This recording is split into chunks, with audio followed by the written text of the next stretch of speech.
Morning, everyone. Let me declare that this is supposed to be for some weekend presentation. I was just told yesterday. I just quickly prepared something. But I will speak to the slides. But however, I will share our experiences in advice for medical research. So about 6-7 years ago, we realized that we needed to immerse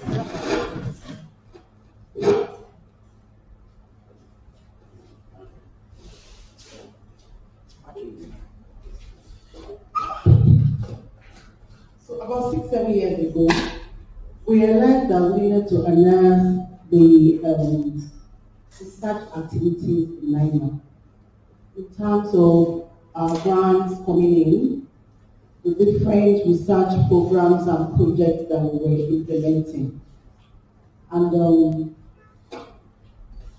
we also found out from some of the due diligence that the grantors or the sponsors do, that it's actually better and it will give NIMA more credit for them to have the grants management office.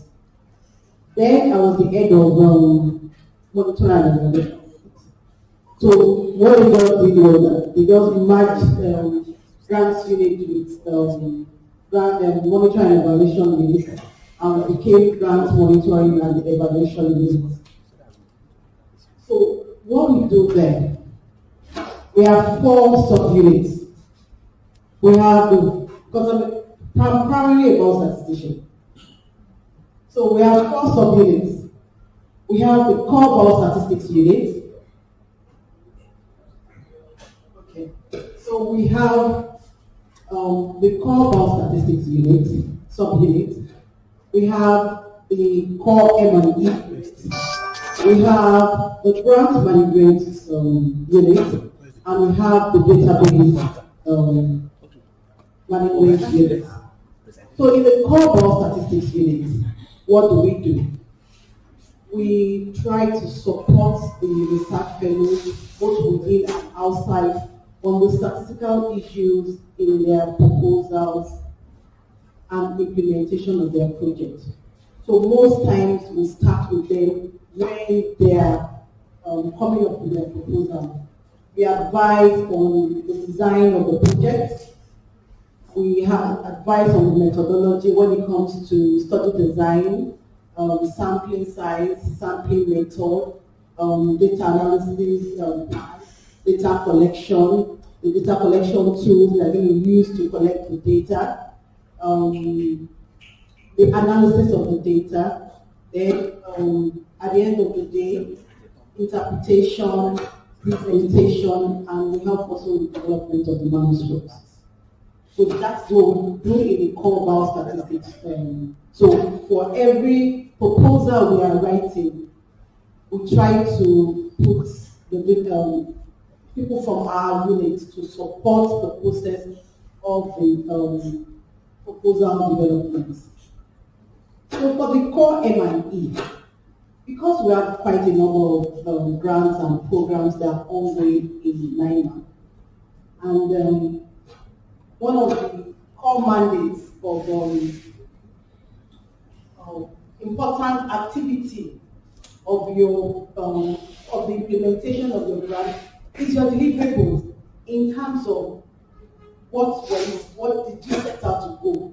Are you achieving the goal? Because I'm sure they would have talked to you about, I don't know if you talked about reporting requirements of those grants.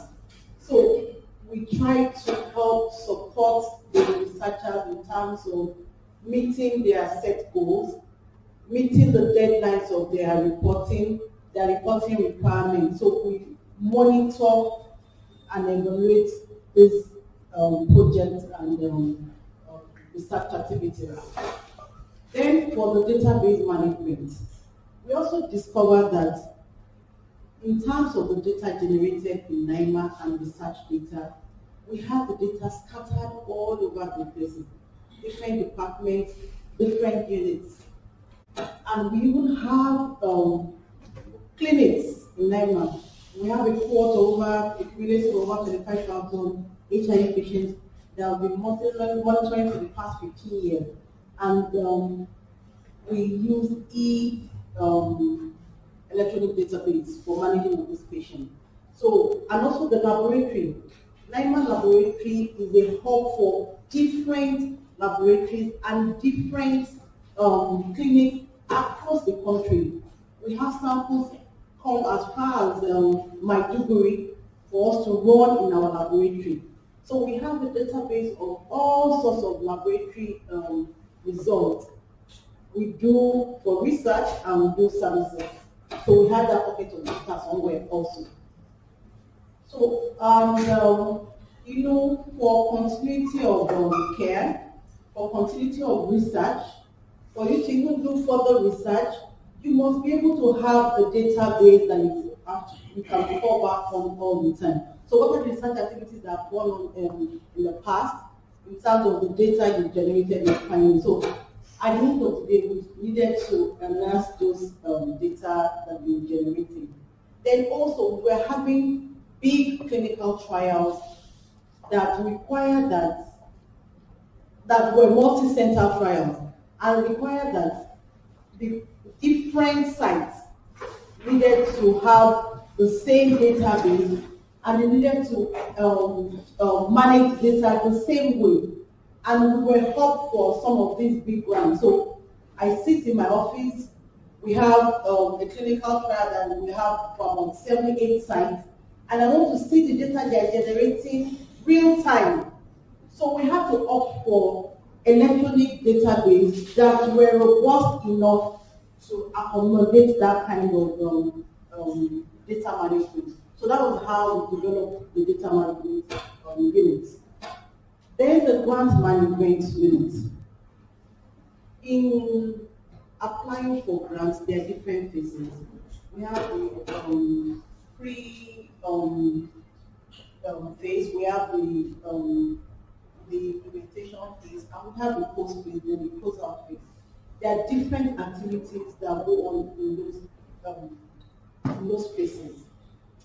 For the pre-phase, you need to have access to the calls to be able to respond effectively to those proposals.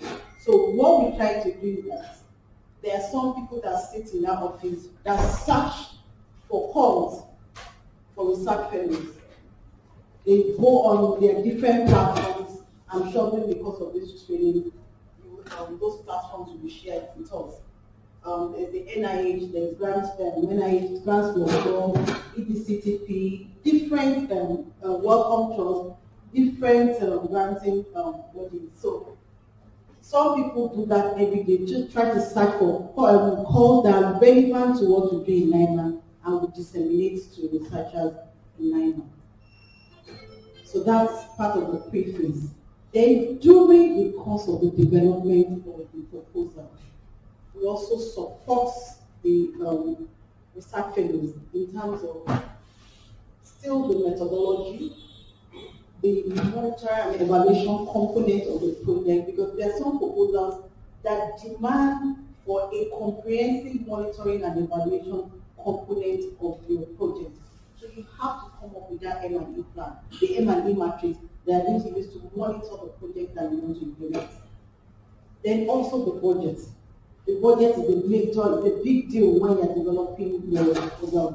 You must be able to come up with a reasonable budget that will address the objectives and activities of your proposal. So those are the things we'll try to do when they are developing their proposal. Then in terms of the platforms used to access these grants, like for instance, the grants.gov, you have to maintain your registration. If you have NIH grants or some US grants, there's something called the SAM system award system that you have to register and maintain your registration every year. Then the process of submission. Very few sponsors or grant calls accept emails. You have to upload the proposal on their platform, the NIH platform, the serious one. When it comes to when it's almost time, when the deadline is approaching to submit, it's like passing through the whole of the middle, because there will be lots of people trying to submit, and whatever you want to submit be heavy. To upload will be a challenge, and the upload process is not just straightforward.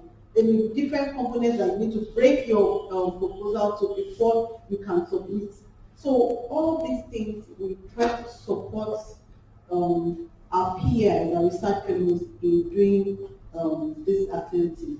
So that's basically what we do in the grants monitoring evaluation unit.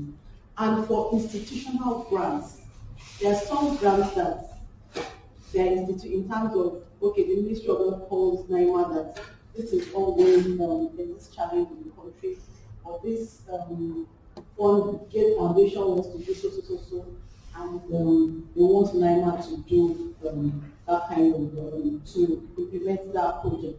So for those kind of grants, it's the grants management units that manage the grants. For instance, we have a grant called SAMAN. I don't know if Prof has mentioned it. It's an institutional grant. There was a WHO guideline that came out in 2020 that says that children from communities or states that have infant mortality of greater than 80 per 1,000 births and child mortality of greater than 60 per 1,000 births, they should, children, their azithromycin should be massively distributed in those communities. This is the WHO guideline that came in 2020, which was sent to the Ministry of Health to implement. So the minister was like, yes, there are programs in Nigeria that distribute azithromycin, like trachoma program for the NTD. They distribute trachoma azithromycin in those states where trachoma is endemic. But these are children aged 1 to 11 months. We've not distributed to that cohort of children before. Then number 2, in terms of AMR, antimicrobial resistance, there's a possibility of AMR emerging, just mass distribute to children like that. Then we've had a lot of child survival programs, parallel programs. We have immunization program, we have polio program, we have SMC program. So we are coming up with maybe another parallel program in the health system. So why don't we pilot and even see if this thing works? Although it's been done, a trial has been done in like 3 African countries, and that was based on that evidence that the WHO came up with that guideline. So the minister said, no, we need to try this in pilot it in some specific states in the country that fit into the criteria that the WHO has said, and even try platforms that we can best use to deliver this to our children. In terms of, okay, so we have the NTP platform in some states where trachoma is endemic. So let's use the trachoma mechanism as they're distributing azithromycin during trachoma program.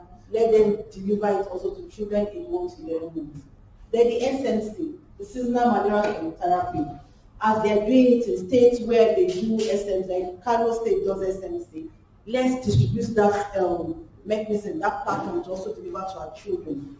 Then the polio program, as we're doing the community polio program, let's also use that platform to distribute to our children. Then the NPI, because the trachoma program is not available down south, especially southwest. It's the NPI or EPI that we have here. So we said, let's also use the NPI program to deliver to these children. So this kind of large studies, the grant management office manage for NIMA. So that's basically what we do, and this is more or less the backbone of some of the grant activities that go on in NIMA. So let's let's now quickly run through the presentation. I'm going to be talking about project management.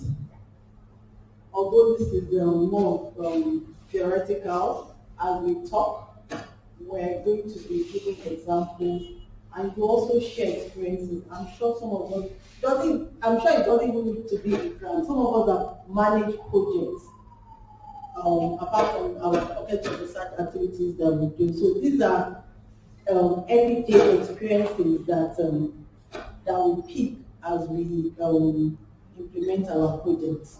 There are lots of books on project management. There are lots of courses on project management. But for me, the best way to invite project management is when you get involved in it. Because different projects come up with different problems. You cannot even imagine the kind of problems you face when you are implementing your project. So we'll be looking at definition of project management, project versus program, like project management versus program management, the project management cycle, and breaking down the process of project management. So what is the project?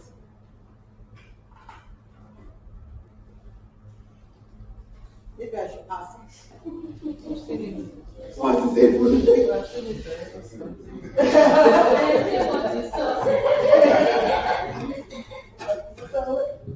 What is it? I want it to be we have to have like so they can. Okay, so what is the project? Sit down, please. Okay, thank you.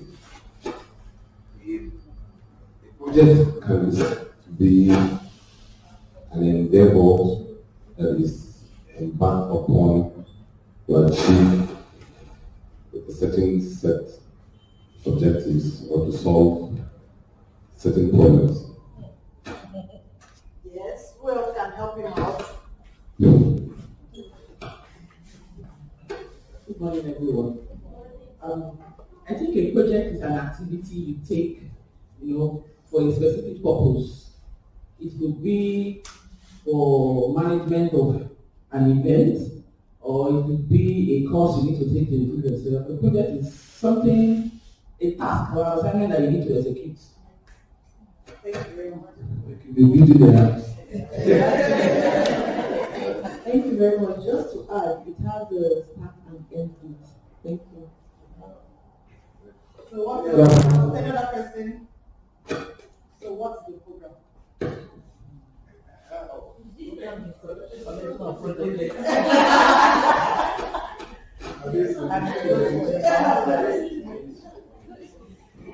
It's a program with a collection of projects, and that can go for a season or for a period. Okay. Who else?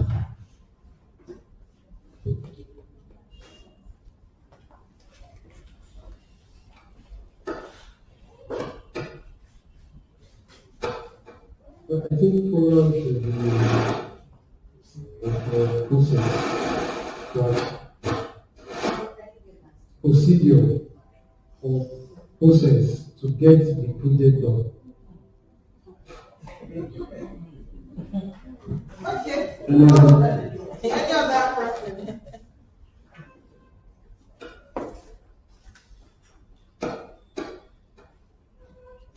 Usually, the program has a long-term span. The program is The program has a long-term span. it's a good ensure that government has been constructing for the past 20 years.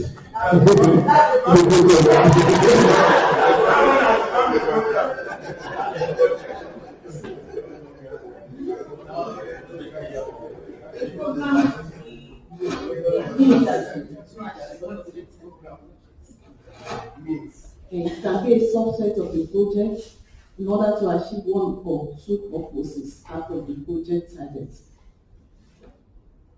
Okay, so let's see. So what is the program? And what is the project? So let's start with the project. A project is the problem. Yeah. This is when I'm finding a project first of all. Yeah. So what's the project? The project is a problem schedule execution. You must have something at the back of your mind that you want to achieve or what you want to address. And this tells us that projects are aimed at solving problems. And failure to define the problem always what becomes gets into trouble. So for you to embark on the project, there must be a problem you are trying to address, which should have been predefined. Projects have specific start and end dates. And it has series of tasks to achieve the desired outcome and objective. And people use resources, use people and resources to achieve those objectives. And I said, because the project is a problem that you have to find a solution to, what is the project? What is the problem?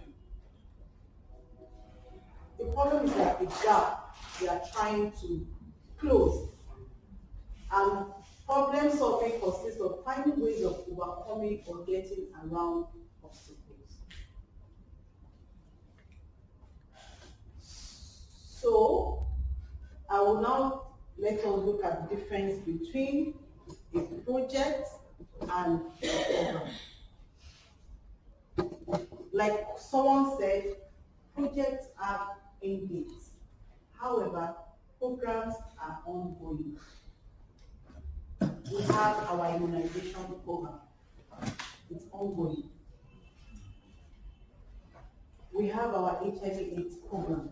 They are all ongoing. These are programs. For projects, you have a set objective or problem you want to address. It has an end point and end that project. So can somebody give us an example of a project? You know, when you do measles vaccination, measles, when you're introducing a vaccine, for example, when you're introducing a vaccine, just wait for that vaccine and introduce that vaccine. That's supplemental immunization. For that moment, you're doing that project as a start date and it ends. Yes.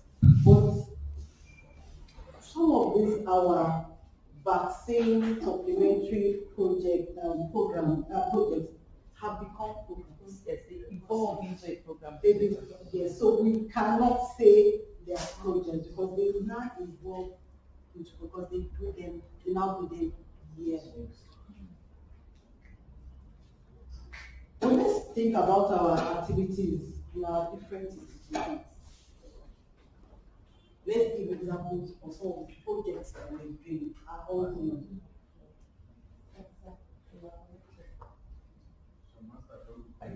Building a collaboration. Yeah, building of a research laboratory. Definitely, you must have an MD because you want to use that laboratory. So your goal is, I want to build a molecular laboratory to sequence all the COVID samples that will be coming to our institution, and you have a timeline. The problem is that there's a gap. We cannot sequence the COVID samples to know the kind of strains that we have in our country. Or they've given you that mandate to do surveillance of the COVID strains coming into Nigeria. So you need to have a laboratory that will have the infrastructure to be able to sequence those samples. So your project will be building a molecular laboratory to be able to sequence your COVID samples. So that's the project. So projects might start midway, through a physical year, and span multiple years before they are finished. There may be projects like that. However, programs are strongly tied to a defined physical year. So you can have programs going on for 5 years, for 10 years, or you can say this our program is going to span for so long a time. Also, project managers tend to interface more with technical teams and their stakeholders or constituents. However, in program management, the governance is intense. You may have a governing board, you may have a steering committee, all sorts of levels of reporting chain that manage the program that we are doing. Then project management is the active process of managing multiple projects or series of projects as part of an overall program. So in your program, you can have different pockets of projects. So it's the other way around. So projects are subsets of programs. So you can have different projects in your bigger program. However, program management is active process of managing multiple projects or series of projects as part of an overall program. So that's the difference between the two. So we now want to look at project management because that's the core of what we're discussing. So the Association of Project Management define project management as. Can you just read it out? Project management is the application of processes, methods, knowledge, skills, and experience to achieve the project objectives. So it's application of processes. You have different processes that you go through when you are managing your project. Methods. You may say, this is the way I'm going to do it, and in actual fact, that doesn't work. You try another methodology. Knowledge. For you to effectively manage a project, you must have knowledge of that project. If you don't have knowledge of that project, you cannot manage it effectively. Skills and experience to achieve the project experience. A number of our projects fail because people that manage them do not have the skill and experience to be able to manage those programs. If you have a grant and you need a project manager to manage your grant, please get somebody that is experienced and relevant to the objective of that project. If not, you will have challenges. Because as the PI, you have quite a number of other things you are doing. You may be a clinician, then you still have to see patients. You may even have other administrative responsibility. You may even have other ongoing projects. So for every time you appoint or recruit a project manager, ensure that that person has experience and have the skill and also have an idea of the projects they are implementing. That's the only way the project will be successful. Project management is the planning, scheduling, and controlling of project activities to meet the project objectives. The project objectives must include performance, cost, time, and goals, while at the same time you control or maintain the scope of the project at the correct level.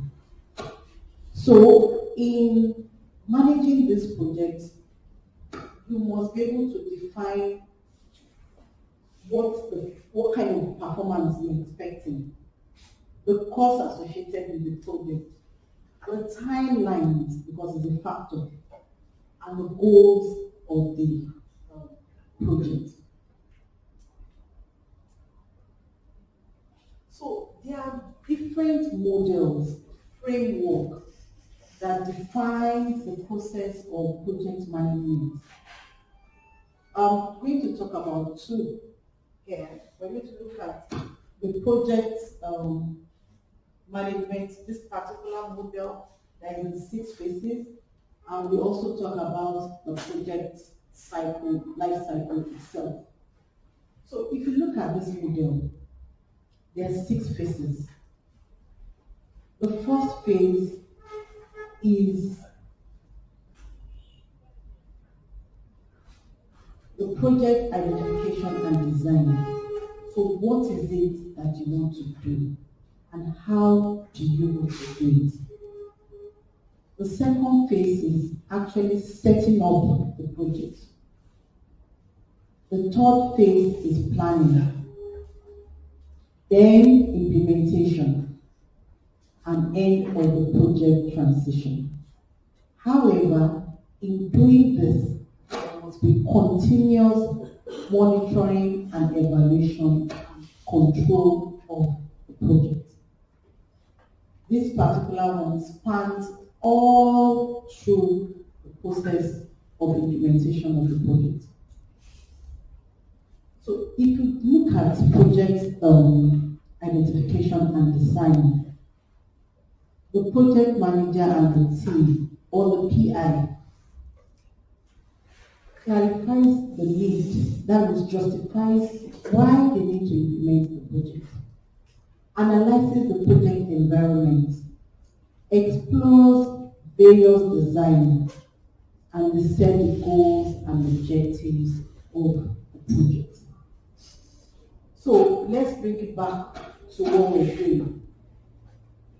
We want to, even your coming up with your proposal, you can tag it as a project. You want to respond to a call for proposal. You've seen the call. We have a timeline of about 3-4 months to put together the proposal. You can take it as a project. So what is the need? Why do we want to respond to this call? What gap do we want to fill? What is the call looking for? You define it effectively. Then in terms of, okay, so if we come up with this proposal, what are the enabling environment for us to implement the proposal? This also have to be defined. Then in terms of the methodology itself, your call may be a clinical trial, it may be operational research, it may be implementation science. What methodology do you want to use to address the proposal? Then in terms of goals and objectives, yes, it's a call. They have a goal. You need to now point out your own goal from that call. Then the specific objectives that we will use to be able to address that goal. So that's what the project definition and design is all about. Please let's put our phone on silence or put it up. It's not very ideal when it is going on the phone to be going on. Please, let's check. So the project setup, the next one is the project setup. Let's still come back to what I'm saying, that we're responding to a call and we're taking that response to the call as a project that we want to do. So we need to establish goals and lines of communication and authority. The call may require that we work as a consortium. There will be different partners. For instance, there's a project we're doing, Dr. Fefe is involved. It's a large consortium. We have NIMA, we have NIPRID, we have National Primary Medical Development Agency, we have NAFDA, we have 6 institutions, 5 institutions in different states that are part of this consortium. In the development of that proposal was headache, because we needed to manage all the consulting, and NIMA is the main the prime for the proposal. Assigning roles and responsibility was a challenge. We give people roles, they don't respond. We send emails, we give them tasks, they don't respond. And yet we had a deadline to submit that proposal. Then communication, like I said, you send email, they don't respond. You call, they don't respond. You send WhatsApp message, they don't respond. What else do you want to do? And we needed to be a consortium to address that call, because the project is on the vaccine trial. At the end of the day, if the vaccine works, how many healthcare will be involved? Now that will be involved because you have to register the vaccine. NIPRID is a sister organization. We needed to carry them along. Then the states where the trial is being carried out, probably they are relevant stakeholders, because that was where we tried those vaccines. So it was important to carry everybody along. So these are some of the things you face when you are setting up your projects, and some of the challenges. The roles, assigning roles and responsibilities, how you communicate authority was the power tussle. You know, we have different levels of meetings. We had one meetings with the DGs of those institutions. Those kind of meetings were always very hot. When it comes to budget sharing, when it was the top of war. Then also authority. Although now was the time, but people, that one will tell you that even when you finish this trial, the ones that will register it, so we still have our own authority. Primary healthcare development agency will tell you that when you finish, we're the ones that will eventually distribute these vaccines to the general public. So you need to manage all those bottlenecks. And other relevant stakeholders, you also need to manage them. Then project planning. You need to develop a detailed and comprehensive implementation plan. So let's go back to that our project. Our project was to develop a proposal. For you not to fail, and for you to meet the deadline of submission of your proposal, you can come up with a quick implementation plan. Okay, the first one is we have the consortium meeting. We'll define our roles and responsibilities. We assign the roles and responsibilities. We have 4 or 5 review meetings that people present what they've done so that it can be validated and be part of the proposals. If you have to do site assessment, to include those sites that will be part of them, that will be used to implement your project, so you come up with a detailed plan so that by the time you are finishing the implementation of that plan, you find that all the things you need to cover to develop your proposal have been done. So that's why we need to come up with a plan when we're implementing our project, so that everything, when you're developing your plan, you think through the process from the beginning to the end. And as you're thinking, you're putting it down, so that you don't forget anything and you don't run into trouble. Because many a times when you are being given money to implement a project, funders do not use extra money. If you run out of funds, the best they can do for you is no cost extension. They will extend your project without any money. But many a times, funders do not give extra money. It's an envelope. Once they give you, that's the end. Use it to implement your project. And that's why we need to plan so that we capture all the necessary things we need to do. throughout the implementation of the project. Then project implementation.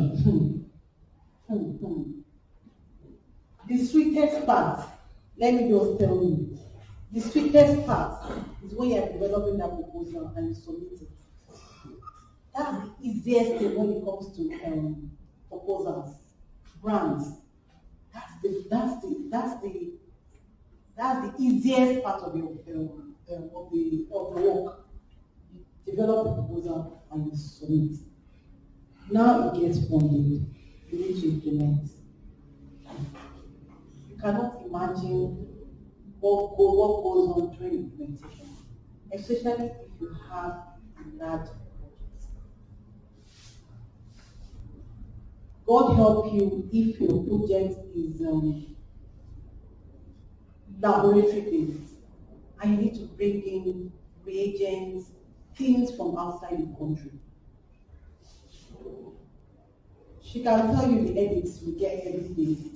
From running out of materials in sites, we've placed some orders since the beginning of this year. As I speak, some of the things we need to implement the project have not arrived in Nigeria. In Nigeria, we're always in a rush, we don't plan. And those countries, there are some manufacturers that if you want reagents, is when you place the order and you pay, that they start production. So they don't care if you have a deadline. It's when they finish producing, they have to go through their SOP, their clearance in their system. When they finish that, Nigeria, Standard Organization of Nigeria will now start their own too, before they will ship from that country to Nigeria. So if you have a project that has a timeline, and you've not factored all this, at the end of the day, you don't be blaming yourself that why did I take that?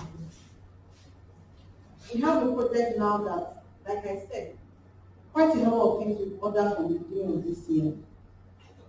Some of them, maybe during our quantification, we did not quantify enough materials.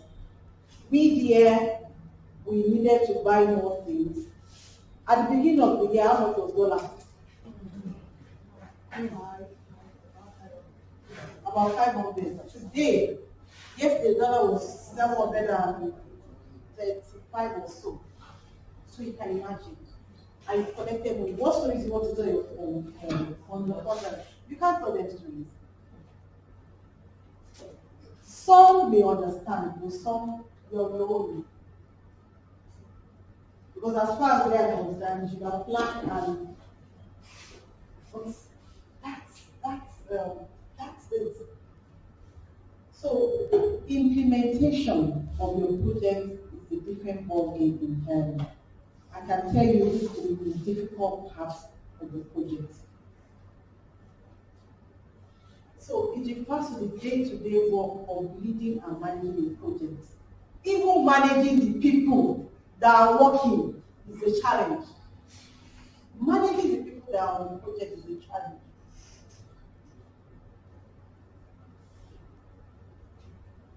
You support your team, communicate regularly with various stakeholders, and most likely you will see some parts of the plan due to unexpected events and challenges. I've mentioned some of the unexpected events and challenges of shipping things to Nigeria. Because of the COVID, a lot of airlines pulled off. So there are limited airlines that are bringing things into the country. And those manufacturers, if they don't get a connecting flight that will bring the things to Nigeria, they won't even bother to ship. And there is a queue of things to be shipped to different parts of the world. The ministry wants to include the scope of their activities or new to Netherlands and use it on the money as well as everything. So there are times that another problem is TSA. TSA. It's good. It was a good initiative. But we were too quick to implement it. We should have put mechanisms in place for implementation. Because how can CBN, just a few officials, be managing the accounts of how many NPAs across the country? It's difficult. Your funders spend money, and right now, you cannot sit in your office and know that this money has been sent. You have to wait till the end of the month for them to send the statement of account of the institution before you will know that money has entered your account. God help you if something went wrong. You have to keep sending emails, and you know that the CBN in Lagos can't do anything. You have to go to Abuja for you to get anything done on CBN. Even to process the release of funds. If your project is in dollar, make your request to submit in CBN, they still have to send it to Lagos. To Abuja for them to release the funds. So there are lots of bottlenecks associated with the implementation of the project, which we need to plan, address, and let me just stop there. Then project monitoring, evaluation, and control. This is also a very important component of your project. You must start at the beginning. As we are implementing, you must put things in place to be able to monitor and evaluate your implementation process. Monitoring, what are things that you should monitor throughout the process of implementation of the project? Monitor the activities. You need to monitor the funds. I was telling you the dollar rate. When we made our budget for this particular project I'm talking about, this because the black market rate is different from the CBN rate. For government institutions, they give you the CBN rate. The black and the funders are looking, they are like, well, the black market rate, the private market is 7 something. However, when you request for the funds from CBN, I think the current CBN rate is about 434 naira per dollar. You can imagine. Then the procurement process. If you decide that, okay, I want to save money, to have more money, you can't even procure because it has to go through due process. That's the regulation of federal government. If the auditors come from ministry and they see that you actually, there's a limit to even what the ministry can sign. After that, they have to send it to there has to be a procurement committee, or you send it to the ministry. So all these bottlenecks you need to address during the course of the implementation of your project. So evaluation, you have to have indicators that demonstrate that you are achieving your set out objectives. For instance, if you have a project that is 5 years, you must put in place mechanisms that will help you evaluate that project. Maybe you want to do yearly evaluation if you are achieving your set objectives, or you want to do 2 evaluations, one mid-project evaluation and end of the project evaluation. So these 2 tools are very important when you are implementing your project. Then the project transition and end of the towards the end of the project cycle, the project manager and the team, or the PI, are confirming the deliverables with the beneficiaries of the stakeholders. They are collecting lessons learned and completing administrative, contractual, and financial social activities. If you have a CDC cooperative agreement grant, the closure process takes about 2 or 3 years after the end of the project. They still keep asking me questions about that project. So that means your documentation must be intact at the end of the project. For CDC projects, we have a CDC project that is above, I think, $500,000 US. You get a yellow audit. The yellow audit means that they send in their approved auditor to come and audit your grant and ensure that it complied with the financial regulation, it implemented the project in line with the budget approved for you to do the project. So closure of project transition is also very key as the process of implementation and of implementing the project.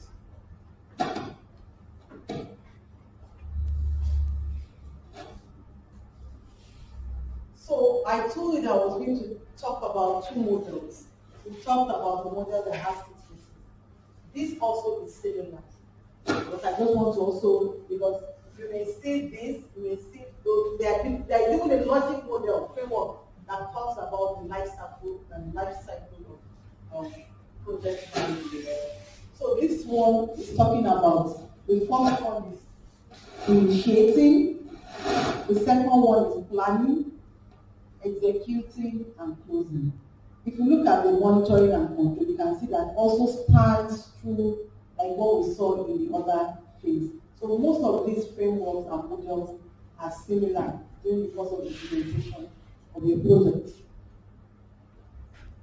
So under initiating, you need to define your the problem of your project. You need to look at the goals and objectives. Under the planning, you need to plan and develop a specific approach that you use to implement that project. Then you execute the project. You look at the tasks that you're supposed to do, the actions, the activities, the communication, and the resource management. Then closing. You review all your activities. Did I achieve my set of goals? Were my expectations met? Then you close the project. So, looking at each stage in details. So, for the initiation stage, we want to define the scope of our project. What is the scope? What does it entail? Then we want to develop an outline business case, like an outline of what we plan to do. Then planning. We want to achieve milestones and outputs. What are the deliverables tied to our milestones we plan to do? And what are the outputs? We need to identify required funding and resources to implement that project. We need to identify and analyze risk. This is very important. Many a times we don't do it. We don't even think about it. I didn't know about this until we started working with multinationals. If you have a Gate Foundation grant, you have to do this assessment of that project. You have to think through from the beginning to the end of your project. What are the things that will go wrong during the course of that project? And how do you plan to address it? It must form part of the submission of your proposal. Because they want to know, if anything goes wrong, what will you do? Then identify and analyze stakeholders. This is also a very important component of project. Because at times, we underestimate what stakeholders, the contribution that stakeholders do to our projects, make to our projects. There are some stakeholders that will help you achieve your set out objectives. There are some stakeholders that will not want you to achieve the objectives of your project. So you need to analyze these stakeholders and see how you can address and ensure a buy-in for the successful implementation of the project. Then you need to develop project initiation documents, how you plan to initiate your project. Then executing in terms of implementation, communicate with relevant stakeholders, identify project governance and requirements, identify and undertake commissioning exercise, that's the implementation process. And monitoring throughout the project increases control. So if you put mechanism in place to monitor that project, then you'll be able to control what happens during the course of the implementation of the project. Then monitor and report on project progress. This is very important. There are some projects that have monthly for CDC cooperative agreement. It's the monthly report. You have to report, even if the project is 2 years, 5 years, you have to report monthly on the progress of that project, whether you like it or not. And by 10 days preceding the reporting month, you're already getting emails that you've not submitted the report. Then manage risk. So once you do your risk assessment, you'll be able to manage the risk that can come from the project. For the project we are implementing right now, we didn't do the proper risk assessment. Because if we had done a proper risk assessment, we would have talked about the aftermath of COVID. Because some of the challenges we're facing now is the aftermath of COVID. A lot of the airlines are shut down. Manufacturers have backlog of things that they were supposed to produce. They lost a lot of money during that COVID era. So they are careful on manufacturing things now. So many at times, most of them, it's on demand that they produce these items. So we have talked about the process very well. Maybe some of these things would have been revised. What we did was, okay, we looked at the COVID, how COVID comes up again, what will we do, the consortium, for me, I think that we did not do a thorough risk assessment, and that's why we're having some of these challenges. So risk assessment, when you develop a proposal, is key for implementation. Then record lessons learned. This is very important. So that lessons learned can help you in the implementation of other projects. The big lesson I've learned from this project we're currently implementing is that if your project is land early, the first thing procurement must do is all the agents you need to do. Even if they are not ready to ship them, pay an order so that as you need, they will produce and they will send. It's very, not when you realize that, oh, we're running out of this one, let's quickly place an order. Because the procurement, government procuring process, before the money comes out, before they transfer the money to the vendor, before the vendor places, it's a long process. So you need to take record lessons learned so that you reduce to the barest minimum the error that you made in your previous project when you are implementing newer projects.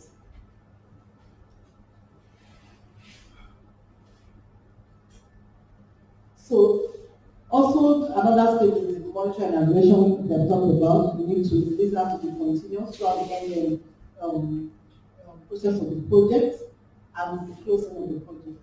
We need to close the project properly.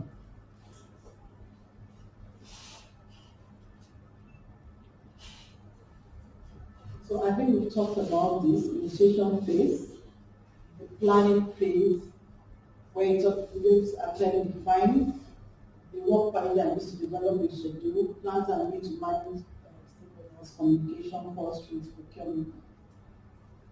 Then the implementation phase, we talk about where to design and develop, procurement take place, project work is on the way, where must manage activities managed, communication students and important ongoing activity.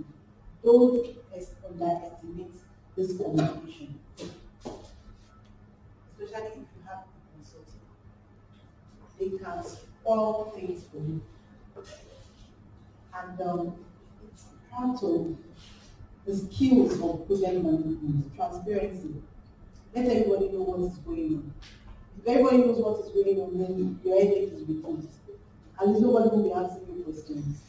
So communicate effectively to relevant stakeholders. Then the closing phase, you complete your reports, both financial and technical reports, close out procurement, make final payment, all the funds that you communicated, you pay them, identify lessons learned and document them, and celebrate. Don't forget to celebrate.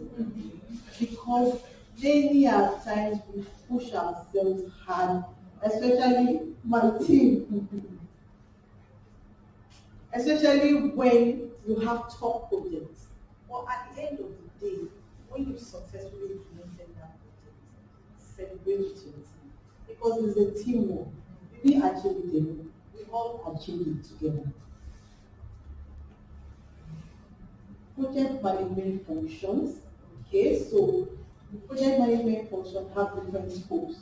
We have the scope of the management, we have time management, we have cost management, quality management, human resource management, communications management, risk management, procurement management, and project integration. All these things make up the functions of project management. Then there's also something called the triangle constraints. Many at times we always have time constraints in our project. Resources in terms of both human and financial resources. Then scope of what you may start a project and midway the funder may say, okay, so read this, you may well not even wanting to expand, or you find out that you may need to expand the scope of what you're doing based on some of the challenges that they're experiencing.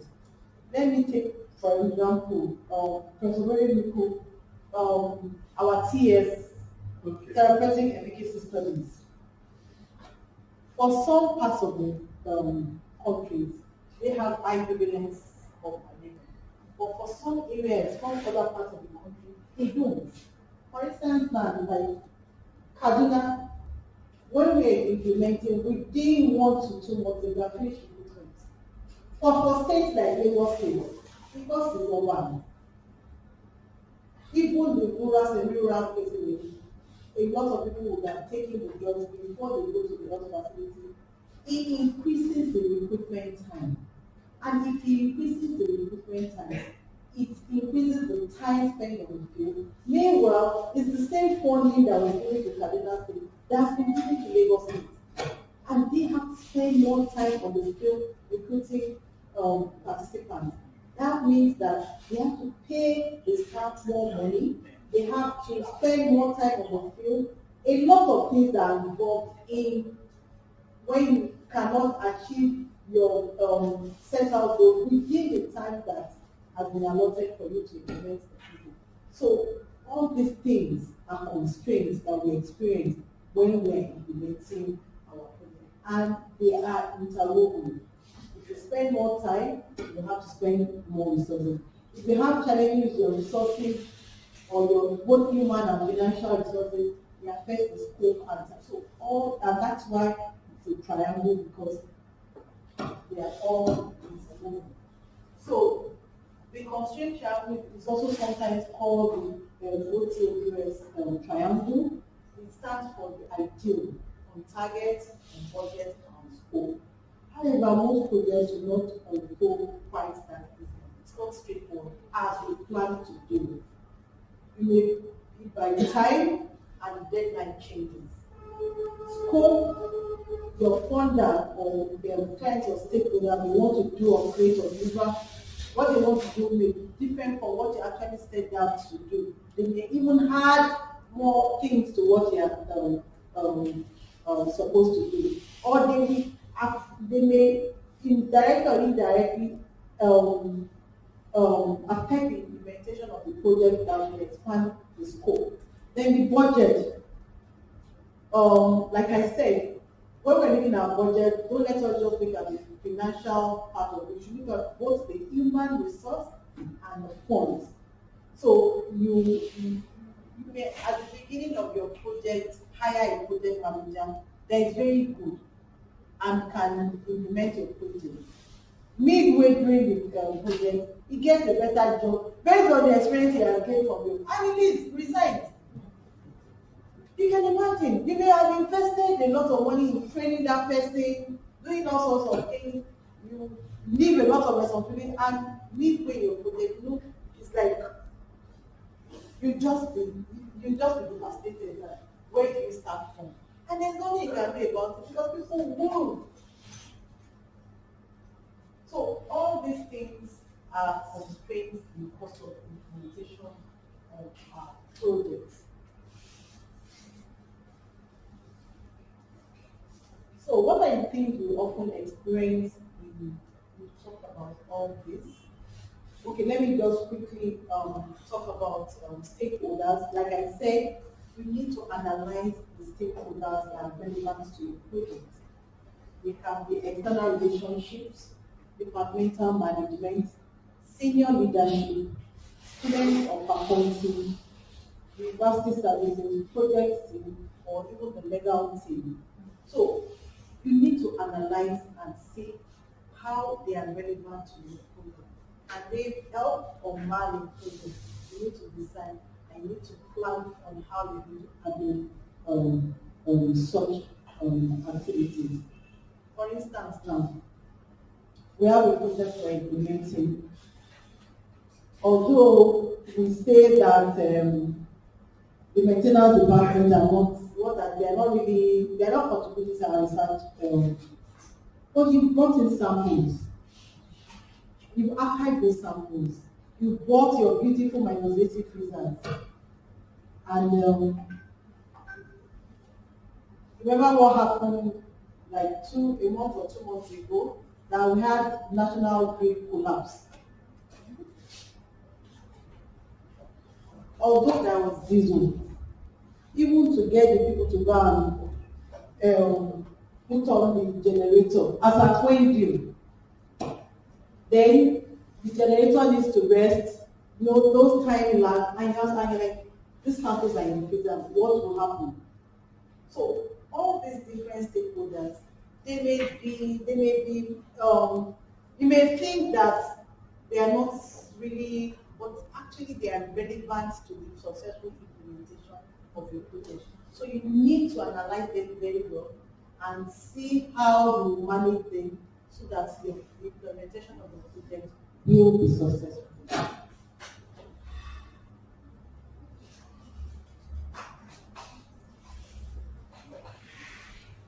Like I said, determine the impact and influence to get how to manage them. Are they very influential on the project, and how to manage them? So I think we talked about this. We talked about planning. We need to organize and plan. Determine tasks to be done. We need to schedule and plan our communications. Then we review. We need to review the lessons learned and document all this. We need to review our objectives and requirements, discuss plans to pros and putting action. So in summary, project management concepts include definition of the project, the project life cycle, and we talked about 2 modules. One has 6 phases, the other one 5. The project management functions and the triple constraints. We've also talked about the different activities in those phases and some of the tools that we can use to help us in those phases. Then we come to the work breakdown structure of our projects. So we've come up with a beautiful proposal with set objectives. For example, we have a project that wants to look at, someone should give us an example of the project. So I will break it down. I want this to be as practical as possible. example of a project, and it was one objective of that project. A volunteer.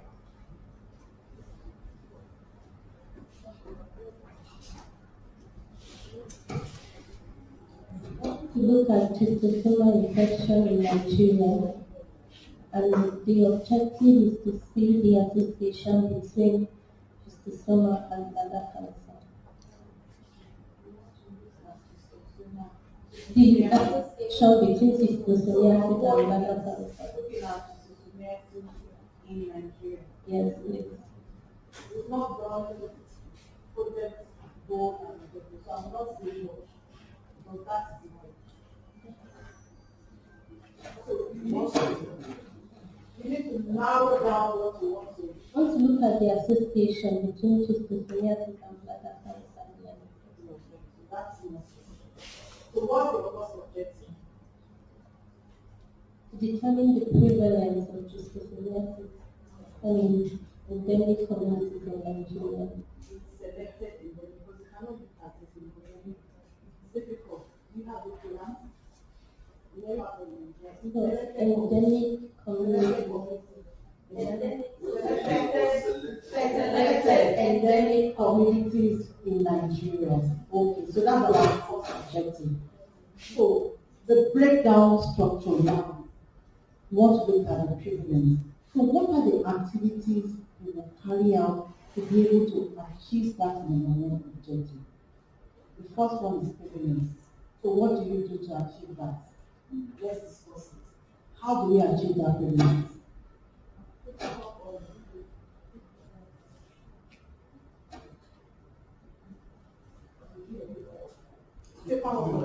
What does that mean? Okay, and to achieve to get the prevalence of schistosomiasis in selected communities in Nigeria, we first of all do a write-up of the project, what you want it to be, the aim, objective, justification. So when we do that, we also develop a tool with which we intend to collect that data. Before we collect the data, we do the necessary ethical clearance, permissions, and also community entry. Those are the things we do before we collect the data, and after that, we analyze the data and then get the prevalence from it. Yes, share an idea. So thank you very much, madam. So when we are implementing our project, there is something called work breakdown structure. So for each objective, you need to break it down. That gives you an idea of the scope of what you want to do. So the first objective is prevalence of schistosomiasis in those selected endemic communities in Nigeria. So, sorry? Community mapping, first activity. Number two, develop your Engagement, even mapping. While you are mapping somewhere, God goes to map it near out of you. community entry and engagement. Community mapping. Development of instruments to use. Development of instruments to use. You filter, validate your instruments. You train the people that will collect the data for you on how to use the tool.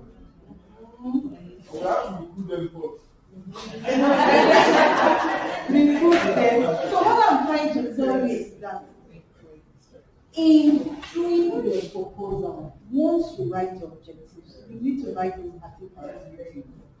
And it's the activities that you're picking that will help you cost your project effectively. So for each activity, you have an idea of what will cost you.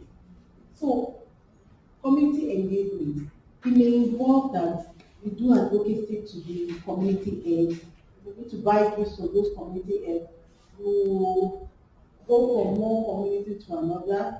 They will tell you to use now and outside, all sorts of things that you will have meetings with the, for instance, you know, if you will have meetings with the Angwans in different communities, before, even at times during Friday prayers, you have to talk to the imams to tell the community, all sorts of meetings, engagement, before they will have the clearance to come and carry out the study in those communities. You have to cost all those processes because the visits may take you about 2-3 times. You need to cost travels, then the gifts you have to give to the people that are doing all these things have to be. So breaking down your work activities helps you to determine the scope of your work and also cost effectively your project. That's the thing. And that's why I said I want to be as practical as possible. This is what this story that we were seeing here. Work breakdown structure. That is what we need. And the effect is that you have a bigger picture of the scope of your work and be able to cost effectively your proposal. Do we all understand? Yes. In addition, it helps you to be able to do monitoring and evaluation and your timeline. So if you say you're going to do continuity maybe the first 1 month, if you haven't done it, you know you're lagging behind. If you haven't recruited your research assistants like certain time, you know there is problem. So it also helps you in ensuring the appropriate timelines are followed. So at the end of the day, it's those activities that you've broken down that you will now attach your timelines to. So apart from costing, you also attach. So when you are doing your Gantt chart, it's these activities that you broken down that will be in your Gantt chart and you have with your timelines. So we work with the WBS as this project is participants and stakeholders in the development of a clear vision of the end product or outcomes to be produced by the project. It provides the framework of all the deliverables throughout the project cycle. So, the first one is the design.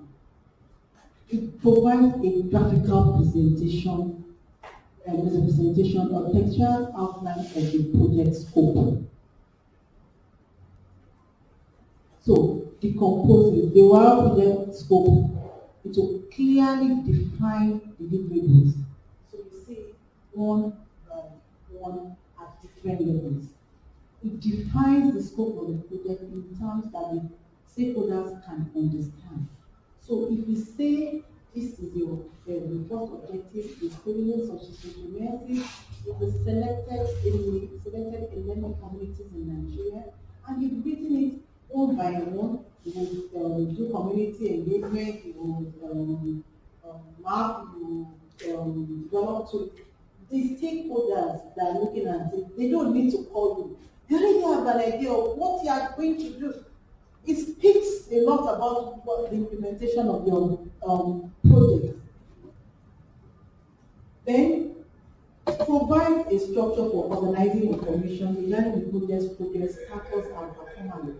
So if you have those clear activities, step by step of what you want to do, and you already have a timeline, you can monitor the progress and performance of the project. So if you say that community engagement, blah blah blah, so, when you are reviewing your work plan, you can see that this has not been achieved.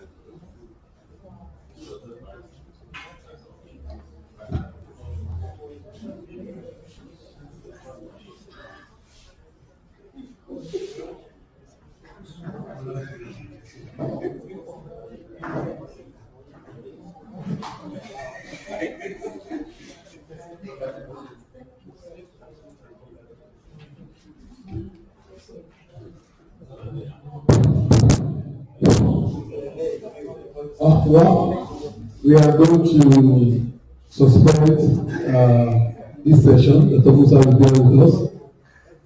It's not all the time you have the opportunity to catch an relevant. And like I said yesterday, this group has been very lucky. You've been seeing giants in academic world, in research, and craftsmanship. This morning again, we are lucky to have in our presence the newly minted Vice Chancellor of the great University of Lagos.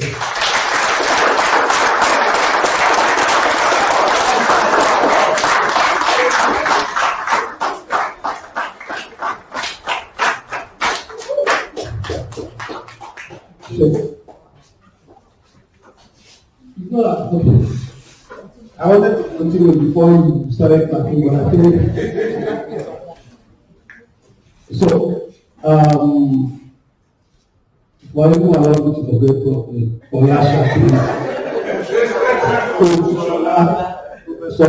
Ogunsola, who has been in research and journalism for the past 40 years. But what is here is for us to learn from her trajectory as a researcher and how she has worked in academia up to the place where she is presently. I'm sure we learned a lot in terms of academia, craftsmanship, mentoring. We are lucky to have her here. Professor Folashade Ogunsola.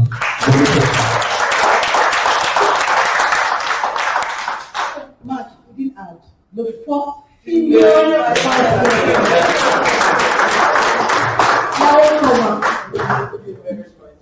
First of all, let me say I was ambushed. I thought I was just going to come here, sit down a little bit, and so when I sat there, I said,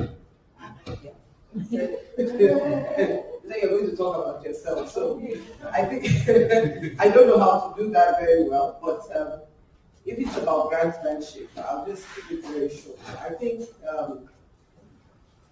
in academia, if you think about grantsmanship, first of all, what's the story you want to tell? Why do you want to take the grants? It can't be about money.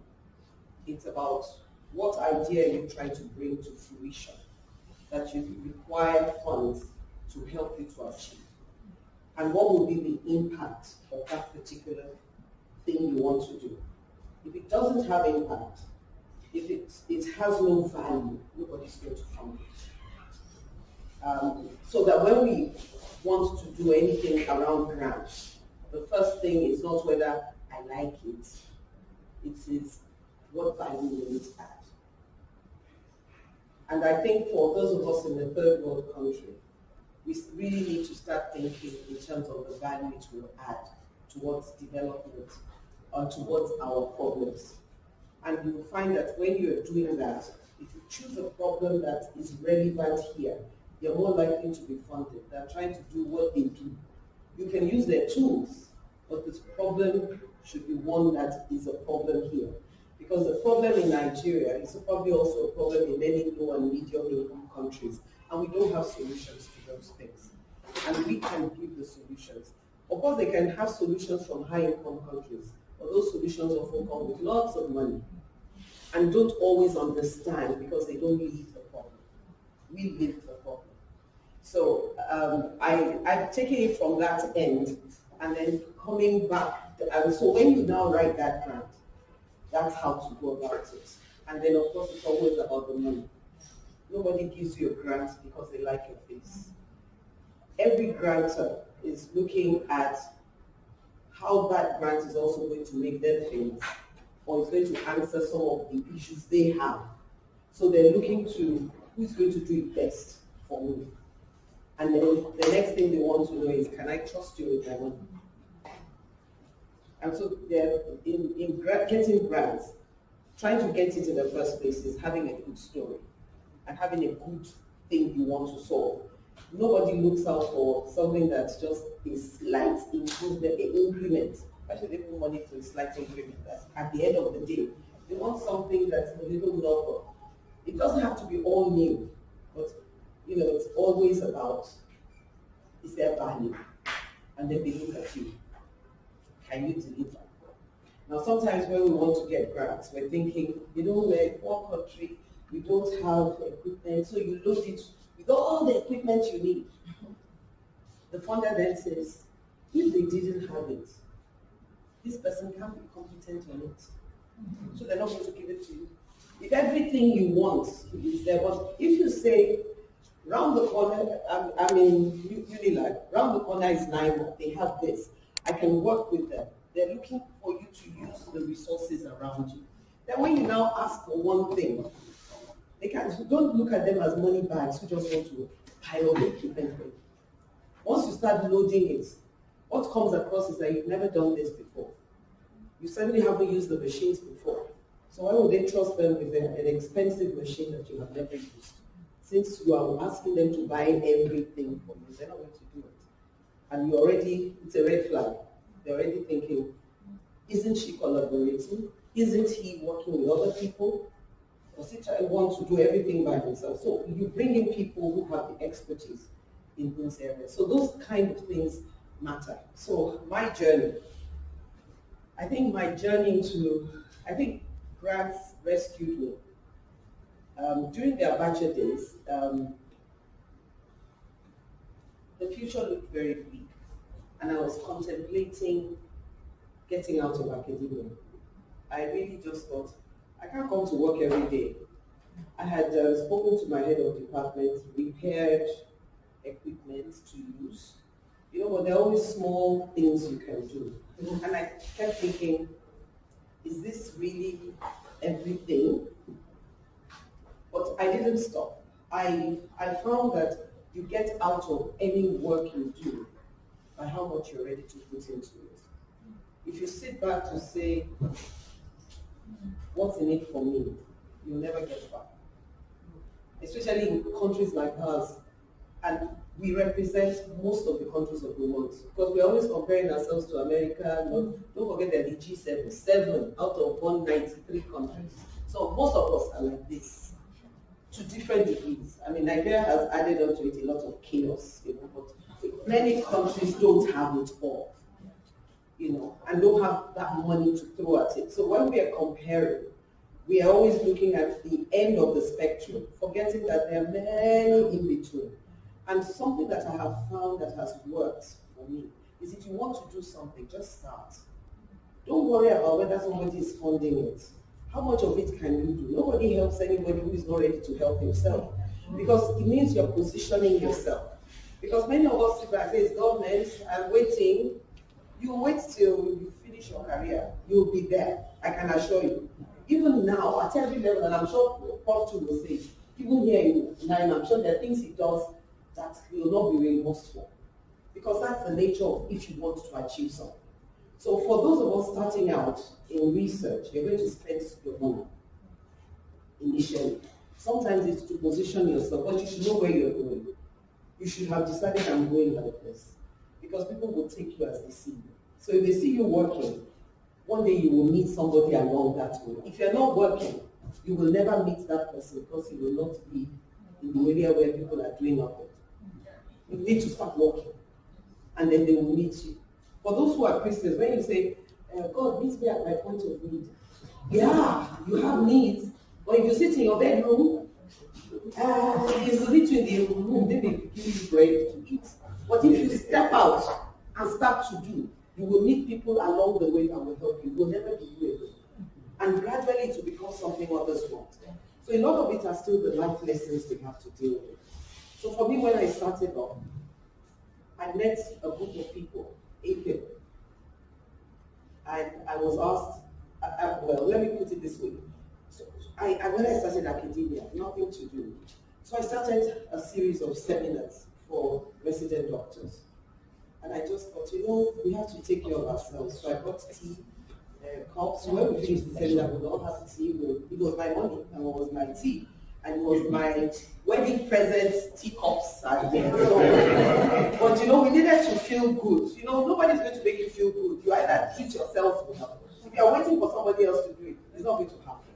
So we started with about 4 residents. Soon it became like 8 and 10. And you never know where you meet somebody. Now, some of those residents was a young man, I can't remember his name, God knows, who came from General Hospital. He was a supernumerary. And so, my seminars, not as if I do everything. I I buy books. So I had this huge book. So I would give somebody an assignment. When I give you the assignment, I go and read it too with my big book. So I'm asking questions, and it became quite and I learned, they learned. So it became a two-way process. And then we finished the drink tea. Then somebody would bring biscuits. We would eat biscuits. So we all had a good time. Then one day this young man came to meet me. He said, I hope you don't mind. Somebody called me from Harvard. I said they needed a clinical microbiologist. I gave them your name. I hope you don't mind. I said, how much did I like?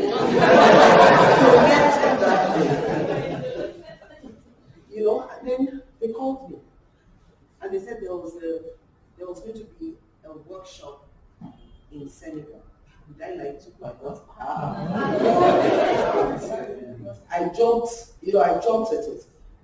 But really, and when I got there, there were a number of lab scientists, there were some lecturers. I think I was a lecturer one or just became a senior lecturer, I can't remember.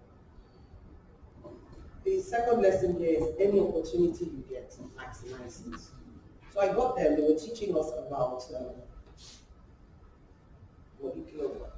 For my PhD, I had done a lot of molecular work, biology, but I didn't have the opportunity when I came back to continue because there just wasn't that kind of thing for me in the department. So I was so excited. So I became almost like a team leader where I was working on the bench and enjoying myself. I actually got a prize for leadership or something at the end of that. But I also had some colleagues who came and said, are they looking down on us?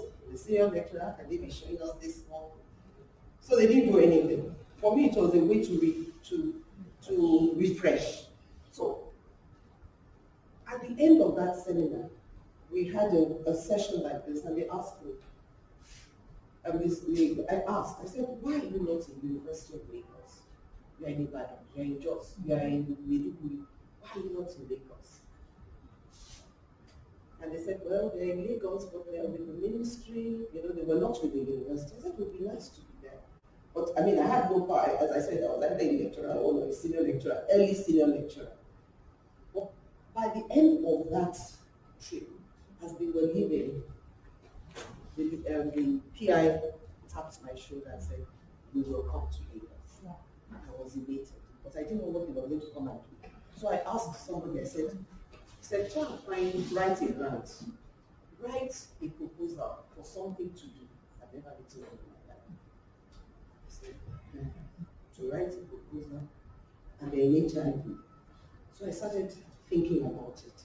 I wrote many things, and they ended up in the dustbin. Then I was having a discussion with a friend, and in fact, I said, Prof, in fact, one of the residents who said, there's a community in Kurango. They're sex workers. They have HIV. We could look at how can we sort out their problem. Now, that was a major problem. We had sex workers on the beach. I'm a clinical microbiologist. I'm not public health. I didn't start off in that direction. So we did, and we wrote the grant.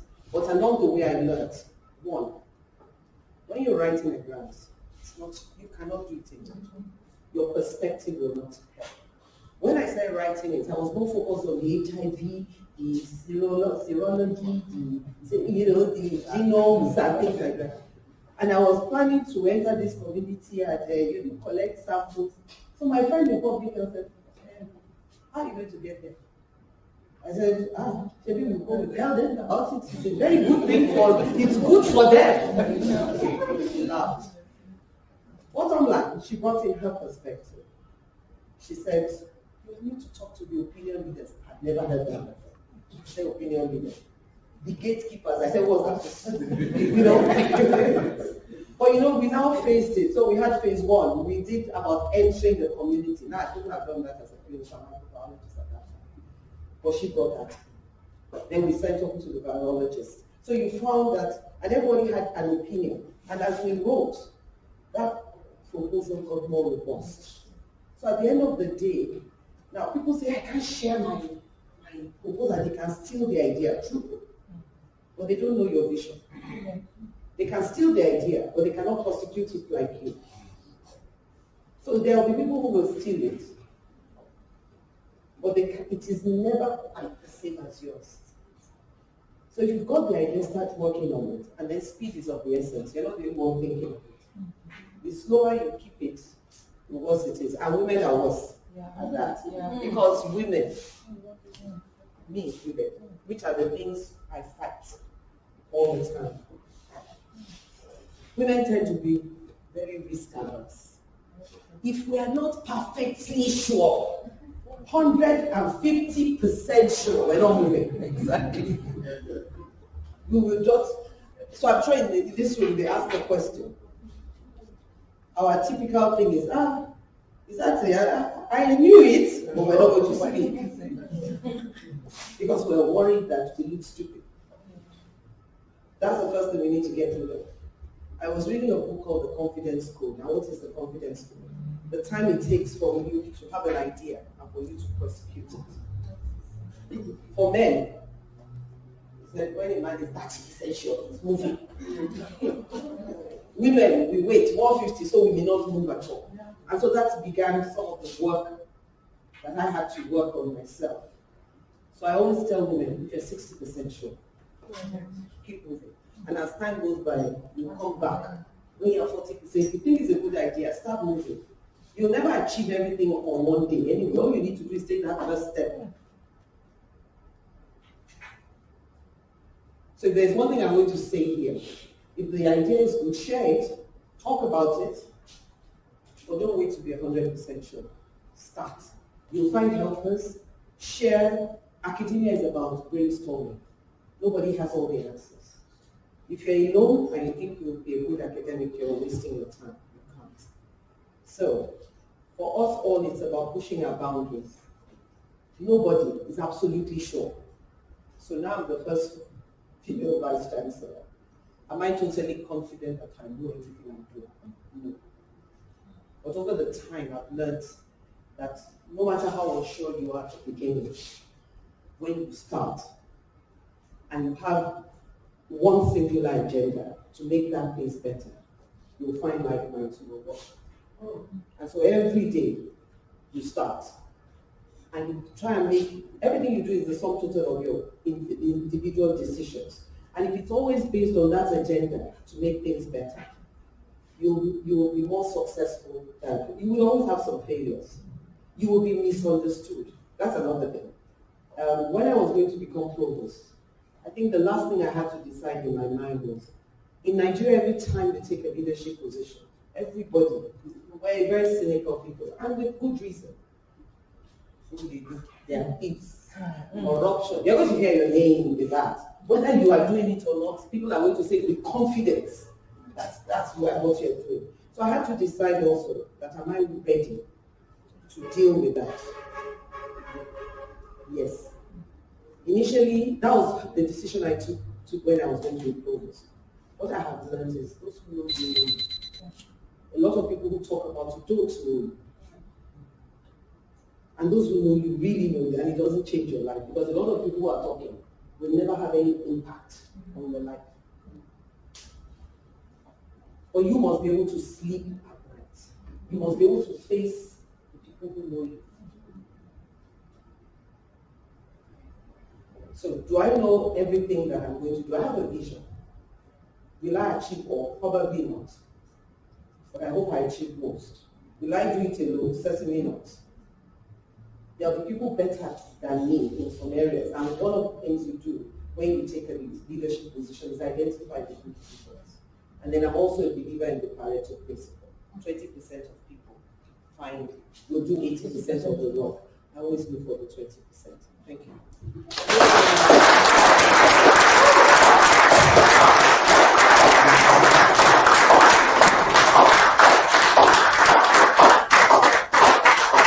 Thank you very much. Thanks, Mr. Harry. I'm sure a lot of questions will be going through their mind, but I know that you are constrained for time. So we'll be able to take, let's say, four questions. One, the name is CC. There's no stupid question. Three, no, I'm going to take two male, two female. So we have two male Already? 1 trillion going. You can just say thank you. Okay, fine. Next time.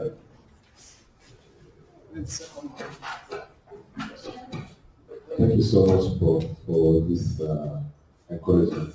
I'd like to start by saying that I'm very honored and privileged. This is what I'm on the team. I'm a fellow of the MEPI Prince Canada. So I was there at the yes, at the close out. Yes. Thank you so much. I think for most of us, our story is similar to this. We found ourselves in the academia. We're so discouraged. Nothing is working. Just have a small office space, nothing. You have ideas that are burning in you, nothing in the university. I mean, the department, no laboratories, nothing, and things like that. I'm a typical example. And thank God I got involved with the Stamina project. I've learned a lot, been able to secure some small grants and things like that. I'm thinking about jumping. But I heard not only jumping but do something bigger. I've always been told that I'm over ambitious. Have you been told that? How do you handle suspense? How do you handle suspense? What's the definition of over ambitious? Over ambitious for who? For you or for that person? Because we all have different visions and where we want to be. So don't let anybody hold you down. Nobody. But are you ready to sacrifice for that vision you have? Because I can assure you it is tough. Nigeria is tough. Find like minds, people you talk to. Let me also mention that it is not an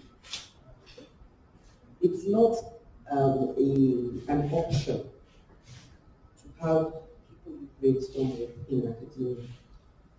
I was in Stanford University, and as I was walking down the corridor, one of the corridors, I found little round tables. And I said, what is that? Oh, it's for people to just sort of stop and talk to each other. So you have a problem, you may congregate around it and talk. Academia is about cross-fertilization. It's about going for conferences. Conferences are not an option, they are mandatory. That's where you're going to get new information. You can't sit in your office and think, the information you have is the one you read before, that's obsolete. You need to be constantly getting new information. Reading journals is not an option. It is absolutely mandatory. How do you know where you're the state of your field? How do you know? So don't let anybody stop you. I'm a woman. Don't think you can bet that I've heard things like, don't you think you're overreaching? How many women have you found in that position? Even if nobody said it, where are the female mentors you will look at? They're not there. And there's always pushback, unless you're totally grey hair as a woman. But the point is, you, as for the women, and even for you, you got there because of what is here. Not because of what is in somebody else's head. So that person that may feel that you are overambitious, you're dancing to a different drum. Don't let anybody stop. Keep pushing. It may be hard, but keep pushing, it will move.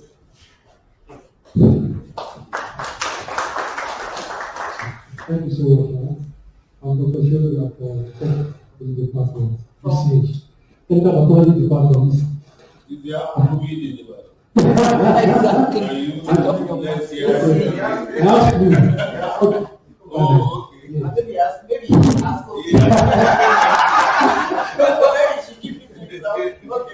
Thank you so much, man. Really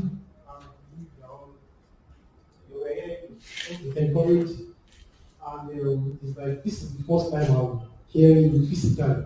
You gave a talk at one of our pre-conference, I think WACP pre-conference, about craftsmanship. Thank you, and I do see you on the conference now. So I just want to, I don't know if it's available to say that I think this kind of training should be incorporated into residency training. I mean, we need to do more. Because many times, most of us just write part two projects, and that was just like, let me just do something and move on. But, you know, from hearing from you, it's like, somebody needs to do, it's like, you need to make impact. It's not about just doing something. I don't know if it is possible that less. Okay, okay, I'm saying, I'm telling you about that. I agree with you. I agree with you. Next question.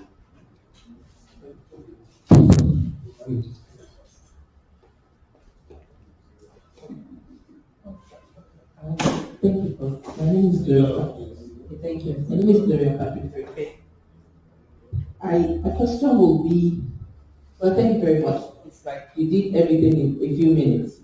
You know, that for me is about passing your information as quickly as possible and let it sink. And I think you just did that. Thank you so much, and I'm from that. Why would we making this much progress? How do you manage this and manage your family? You know, this is very important because we're women. We're talking about women. So how do you manage both? The time off work, the time they travel, and all of that. How do you go? Take the last one. Okay, let me take the last one. Then I talk to you. The last question. That's all. There's a We have lady two here. more. Let them take it. Let them two more. She doesn't have plenty of time.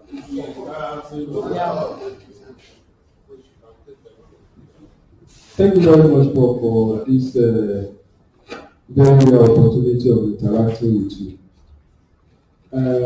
Oftentimes, there's this misconception that in academics, it's either you create research about academic administration or the rest. But when we see people that have been able to combine the two and make exploits, you know that there's a lot of things that is involved. Because for me, I believe for the university to grow, you have to be somebody that knows how to do all the things that universities entails before you can. You see a lot of people just, let me just publish the 34 or 40 that they say I become professor, I'll become dean, I'll become vice chancellor. But you have been able to excel, you have a lot of community impact, and still do a lot of administrative work in the university. My question is, how are you able to strike a balance in all of this to make a good? Similar to this professional balance. Thank you very much, Marcus. I think my question has been captured, but I also want to. You said no matter how unsure you are, start and you will find like-minded over time. I'm just wondering, for you, I think the experience was more like that get-together that you had to share with your colleagues from 4 to 8, and that was being able to identify those like-minds. You know? Maybe I'm assuming, but I'm just wondering, could you throw more light on that? And you said something that really described me. I think we call it the imposter syndrome. Like, if I'm not very, very sure, I was talking to Prof. I have like about more than 4 manuscripts in my laptop that I'm so afraid to send out because I just feel like it's going to be so criticized, it's not standard and all of this. So thank you for that too. Let me start with imposter syndrome. It's a feminine trait. Other people have it, but women have it a lot. What you just described, till today I have regrets about manuscripts I never published. There's somebody who published something. Yes, I've done it. Solution. Send it out. Just go back now. They don't know you. So why are you sitting there? Because I know you. No, send it out. I mean, I even now when I'm holding, I have an idea, especially when it matters. I'm there rolling it around, and I say, you know what? Send it to a colleague. Please review this for me. You see, so the energy should be about at what point you send it out. Forget about whether it is great, not great. Why are you censoring yourself? It doesn't have to be great. Start getting comfortable with failure. Because failure is an experience that tells you how not to do it. So you find a new way. So I'm actually going to charge you tonight. Send them out.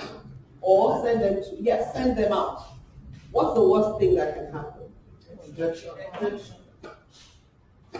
When they reject you, do they go to the marketplace and dance and say, hey, we rejected? No. Just between you and them. And then you will find that you're not the only one that's been rejected. Everyone is rejected. So you're in good company. Very good company. The thing is to look at what are the things they're saying. Can you rescue your paper and see it as a stepping stone? So even now, when you care about something, you don't really want anybody to say something nasty about it, and you feel, as I said, this is really well, they don't know you. Even if they did, so what? They've all gone, they've been there, done that. Now, in terms of my first experience, I just had residents around me that were in my department. Over the years, I developed a team. So in terms of the professional, I didn't get into academia, into administration till 2013. No, don't let me say that. I did head of department, and that was in 2008. But before that, they had offered me. It is very difficult to do administration and academia and research together. Tough. So before that time, I wasn't in administration. In fact, I was running some programs, and they wanted me to be acting HOD. I went to beg the provost, please, I don't want to be here. Because I didn't have the time. Because for me, academia is the real deal. This one is on top of it, but it's not. I will become an ex-vice chancellor. I'll never be an ex-professor. If I've done well, even if I retire, if I'm going to get any job, it will be based on my academia, not on my VCship. What I can get on my VCship will be, areas of leadership, but not in my profession, if you're no longer interested. So from the point of view of myself, was that I had developed a team. So that I may have an idea, and I brainstorm with all of us. We sit down, we talk about it. But I'm not going to be the one that's going to be the one pushing it. When I was in, I would have meetings. Other people are the ones day-to-day running about it. So if I have an idea, and my team is available, we sit down and say, I'm thinking, and they put some things down. They'll come back to me, but I'm not going to be at the forefront anymore. So once you are in administration, I'm just off and saying this, you can't be in the forefront. You don't have the time. But it does not stop you having the ideas. The thing is, by the time you're going into administration, you should have a team that works with you. They're the ones that will help you. That's professional. For the women, and I can assure you there are times it's not working so well. It's always a seesaw. There's nothing like work-life balance, work balance. Mm-hmm. There's no balance, except that the balance is always doing something like this. And sometimes one side is winning. For the women also, when you have a young family, it's hard to do all this. So you give up something. It takes you time. I did my PhD when I was just after I had my first child. My colleagues that we left had done PhD. They'd gone. I remember I was feeling bad that I was behind. And my brother said, "What you've achieved quite a bit. The children are here. You had time for them, and then they start to grow. But you don't stop. You don't miss opportunities. I think there's a fallacy that says, unless you are there 24 hours, there's something that will happen to the children. No, it's a fallacy. It's the quality of that engagement. That's one. And then you're married. The quality of your relationship. How much is your husband ready to step up? I'll give you my story. I did my PhD when I had my third child. I left a 4-month-old baby to go abroad. My mother said, go. My husband said, go. People said, you will leave your husband, he will just disappear. I said, any husband that will disappear just because I traveled is not mine. That's who I am. He has to have the same allegiance to me. If because I went abroad is the reason that he landed and left me, he would have left me sooner or later. Something will always happen. It's not because I traveled. That's just an excuse. Because it means he didn't value me enough. So I went. I got a lot of, you will leave your husband?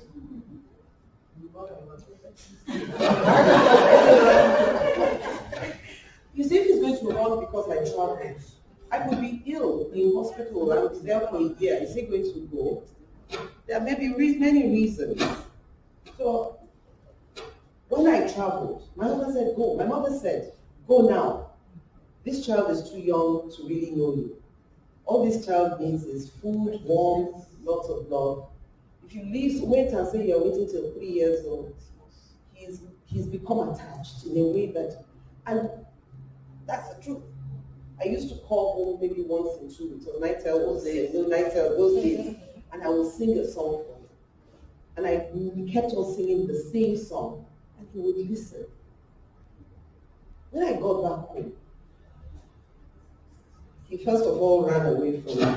Then I started singing. He came out behind, and then I carried him and he did not let me go. No. So where I'm going, and the older children, they were like 8, 9, and so on. They were cool because we talked, and so now my last born, he's 30. He will say, you left me. I said, do you remember? Do you remember? So where I'm going, I think the last one was a friend of mine, her mom, would say, it's because of you children I didn't go up and do my PhD. My friend said one day they told her, who begged you? No, the children told the mother, who begged you? So if you're going to regret something and be so miserable about it, nothing is perfect. Just try to find ways to sort those things out. So what like that you delegate? I mean, you can't be a professional and say, it's only me that must polish this. It's only me that must do this. I spoke with an older friend. I'm sure you know Professor Ogunsola. She said, weekends, she cooks her food, her stew, everything is in the freezer. They bring it out. There has to be accommodation. There has to be, your husband has to be working with client. Your husband must also want the best for you. So if you don't have all that, it can be more challenging. Not impossible, just more challenging. Thank you.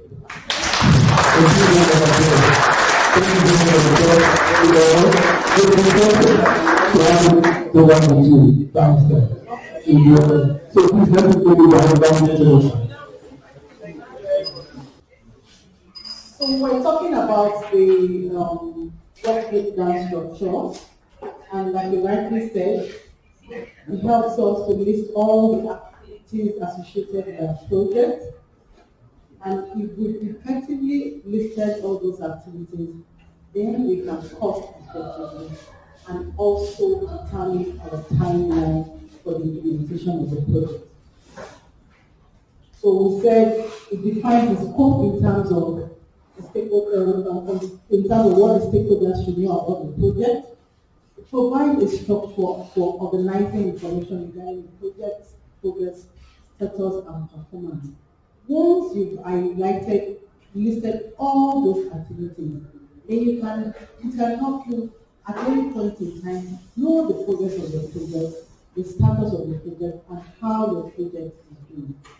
Then, in terms of support, it helps in tracking this risk to assist the project manager in identifying and implementation with the necessary responses. So, as you implement, if you have those activities listed, then it helps the program manager or the PI identify all the things that he or she needs to do and all the necessary responses that he needs to do. So, for instance, when we gave an example of the equivalent study, we said that we have to do the community engagement, we have to develop the tool for data collection, we have to test the tool. So, in the course of implementation, supposing you develop the tool and you are moving to training, you will remember that yes, we are needed to have completed the tool before we move on to training the people that will implement and do the data collection. So this helps to keep you on track what activities they're supposed to do during the course of the implementation of the project. Then there are different levels of this breakdown. The depth of the WBS is depending upon the size and complexity of the project.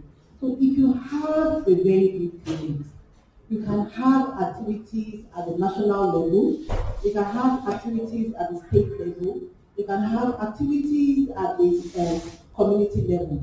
Even that community engagement and advocacy engagement, and advocacy, for instance, advocacy and community engagement. Your advocacy can be at national level. You may have a project that needs to engage the Federal Ministry of Health before you move on to the State Ministry of Health. For example, the project I was talking about that Dr. Prefe, we started our advocacy at the federal. We needed to get buy-in from other parastatals, other agencies. And that's why we brought NAFDAC on board, National Primary Health Care on board, Life Freedom.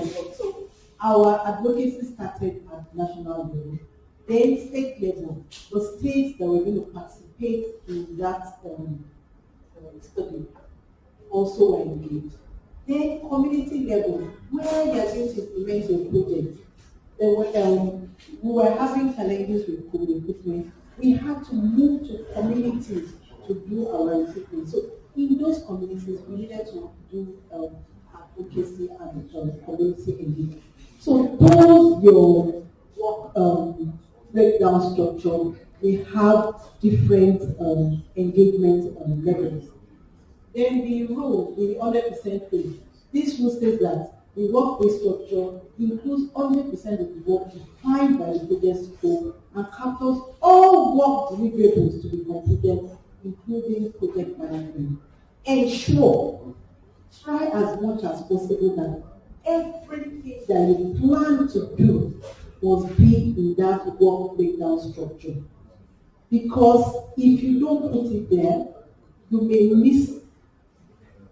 may not be able to cost that activity, and you may not be able to put a timeline or monitor that activity.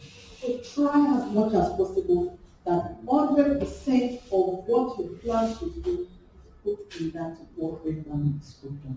And this rule applies to all levels within the hierarchy of the work breakdown structure. So this is an example or a framework or structure of the work breakdown structure. Here we have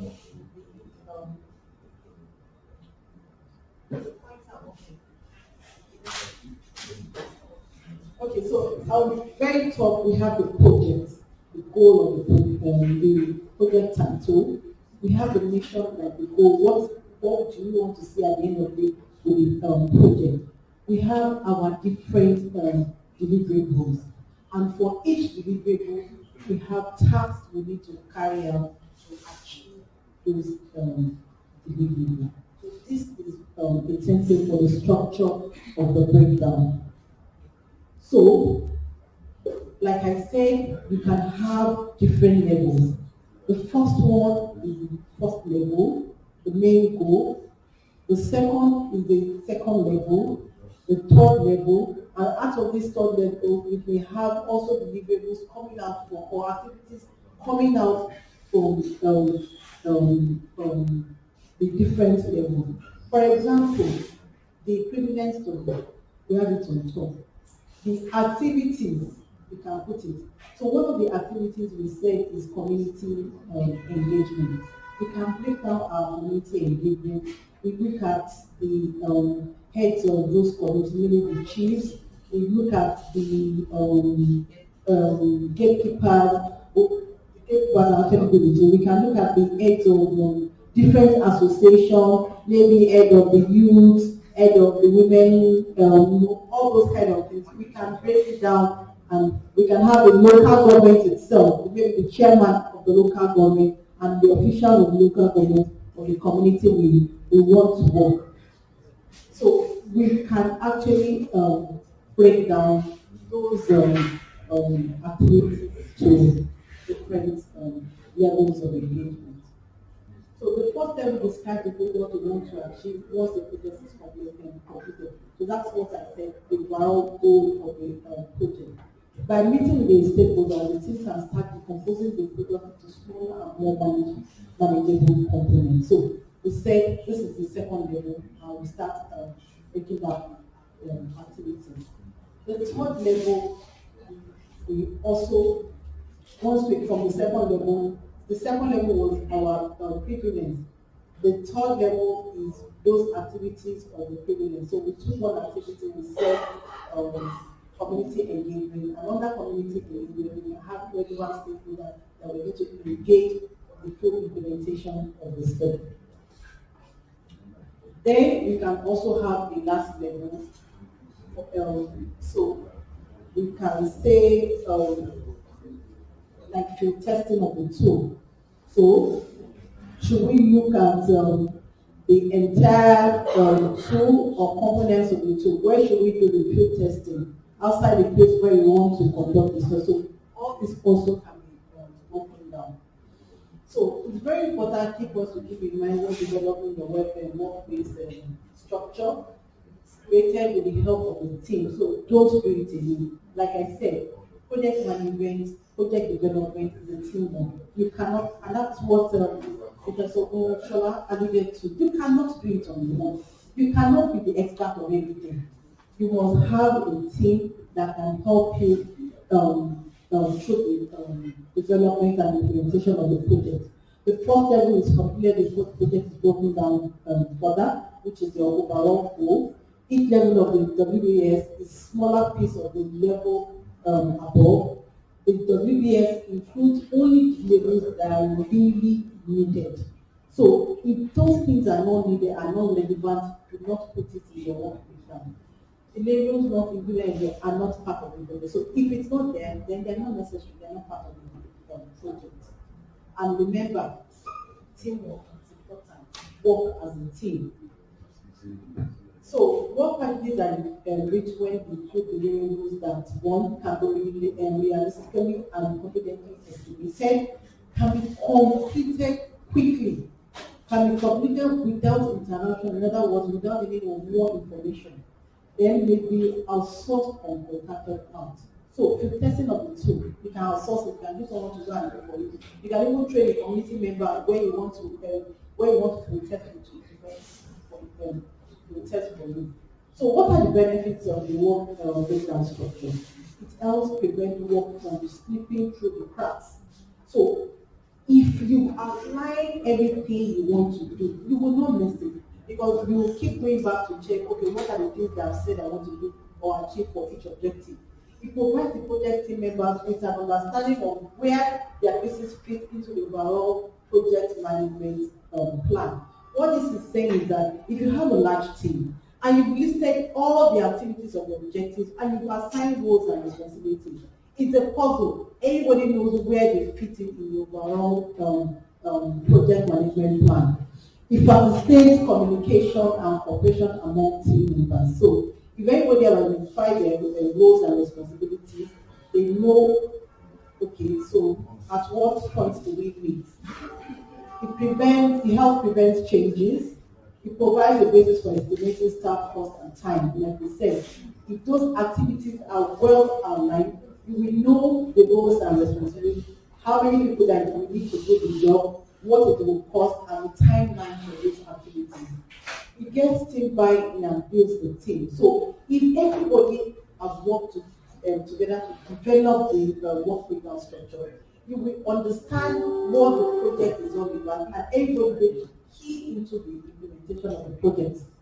It helps people get in mind, who get their minds around the project. So if you already have an idea of the activities of the project, then you know what you are doing for. So this is another example of the work breakdown. So work breakdowns can be very complex. It depends on how complex your projects are. So in summary, most commonly the project title goes at the top of the work breakdown structure. The first level is normally the same as the project life cycle.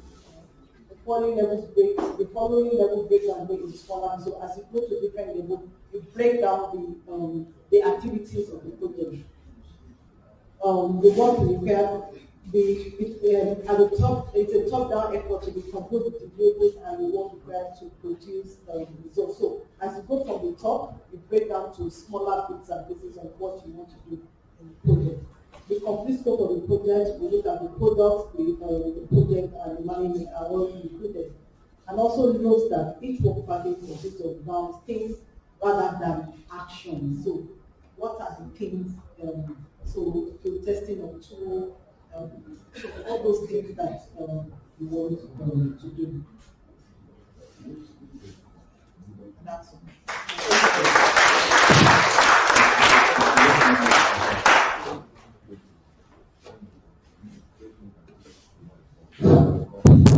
Let's appreciate the promotion again.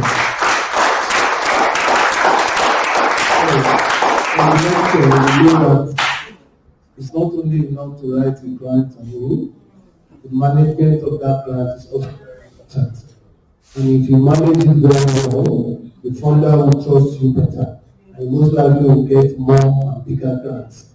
So we'll take a few questions. 1, 2, 3, 4, 5, 6. Okay, 7. Because we need to start the next session, but we will not go for tea break or we'll do a working tea break. So that today is Friday, so that we can go for which number 1? Let them also take opportunity to ask Zaida, how shall manage to combine family and this work? It's actually our aging room. The budget. Everybody who has a big major grant in life, she's the grand manager. What happens about the budget? I've never done budget anytime. It just once you finish it, you just send it to her. Based on the activities, she will do the budget. Because each activity will depend on their budget, it will depend on each of the activities. Usually, most times, very serious researchers, if you do that project yourself, you might miss out something. Yes. You completely miss out some things, you come back later and say, I need that. But if you send it to she and say, they will look at each of your activities and they will come back to you and say, I asked you this. If they need any further questions, they will ask about it. She also our monitoring and evaluation officer. So please find that I can call her by 2 a.m. I'm sure the husband is very used to my calls. I'm very regular time. Go ahead.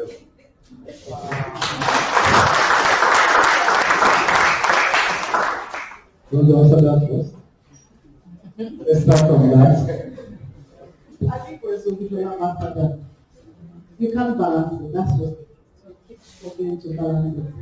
And some aspects of the work also, like my publications, I struggle getting publications because I'm a researcher as well.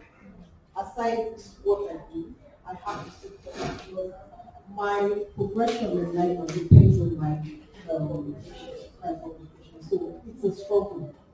And then, like you said, if you have an understanding of that, I was telling you that you are coming in with this line, you still that now.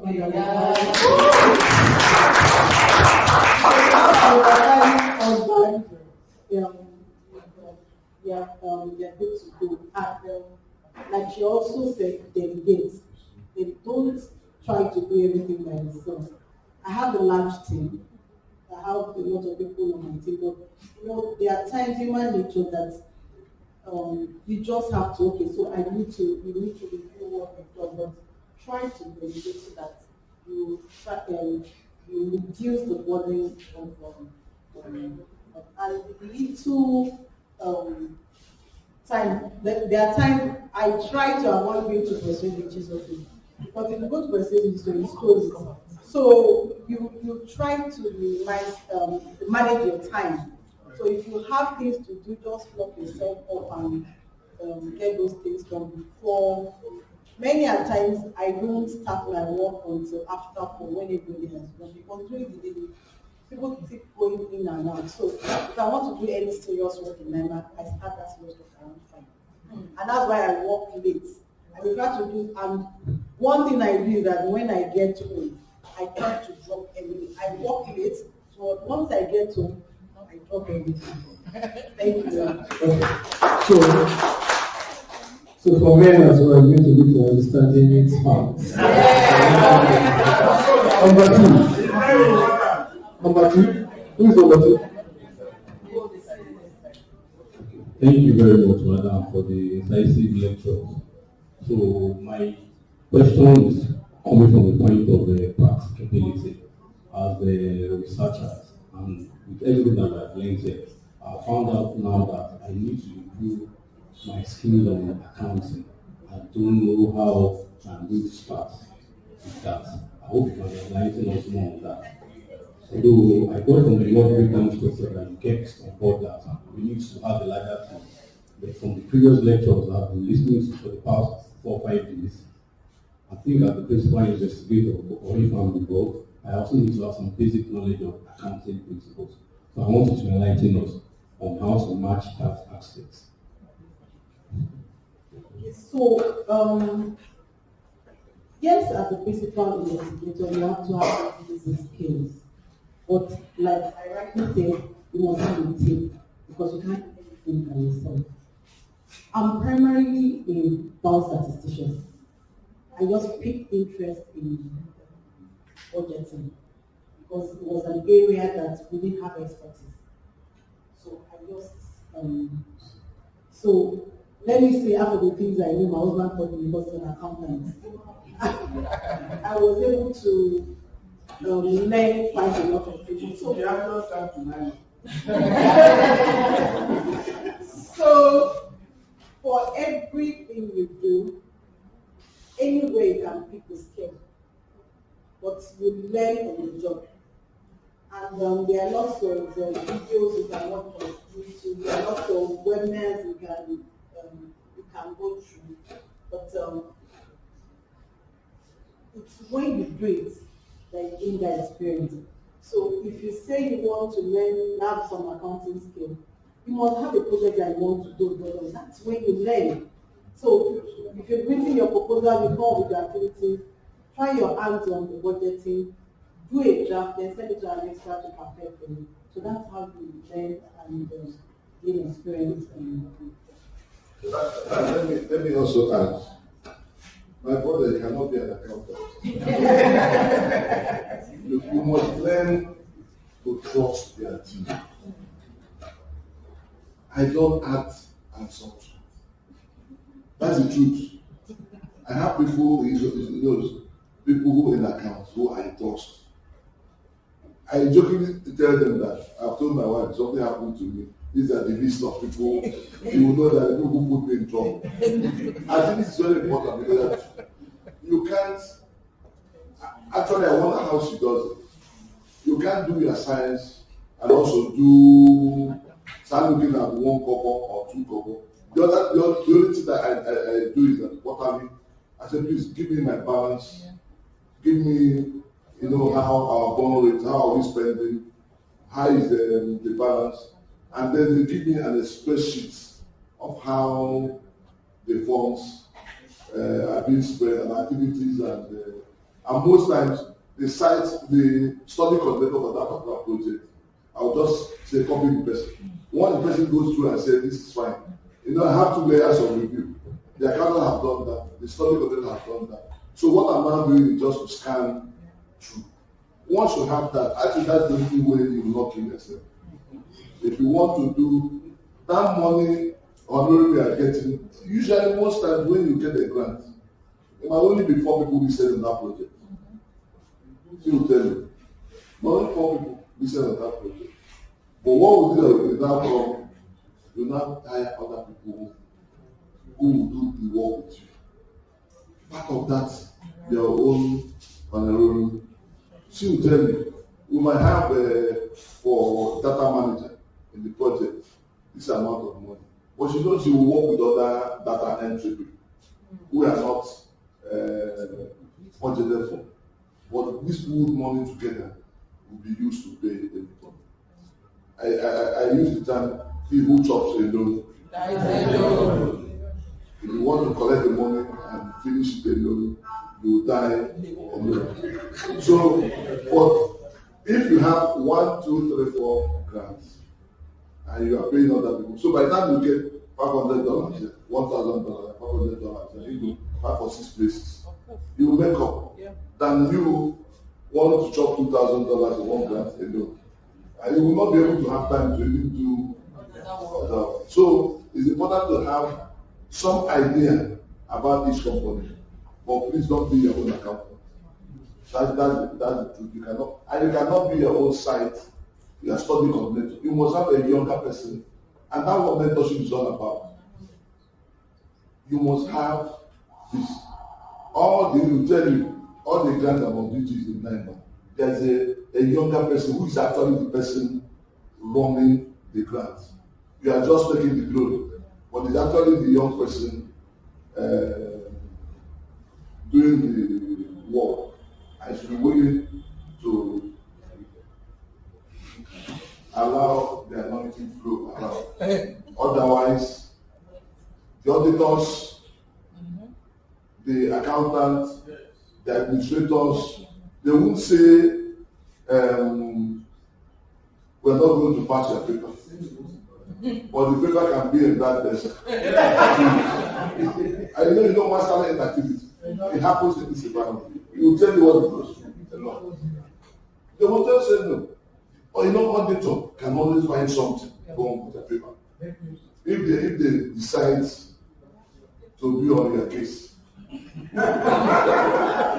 So you have to learn how to manage in one day. And they also will tell you how to do some things. There's some things I want to do now. I will just call them. I say, man, you are the Alpha and Omega. Anything you say here, you start doing things that you do this. So now tell you I do it this way. But if you now go and say, I have more on my director or I've got a DG and all those. When they bring those papers, the government says after all it.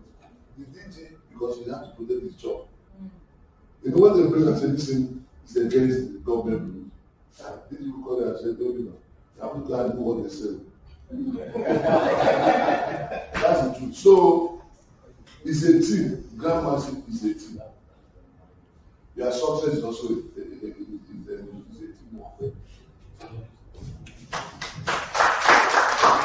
So in addition, if you have someone who's doing your project for you, you can always ask questions if some areas are not clear.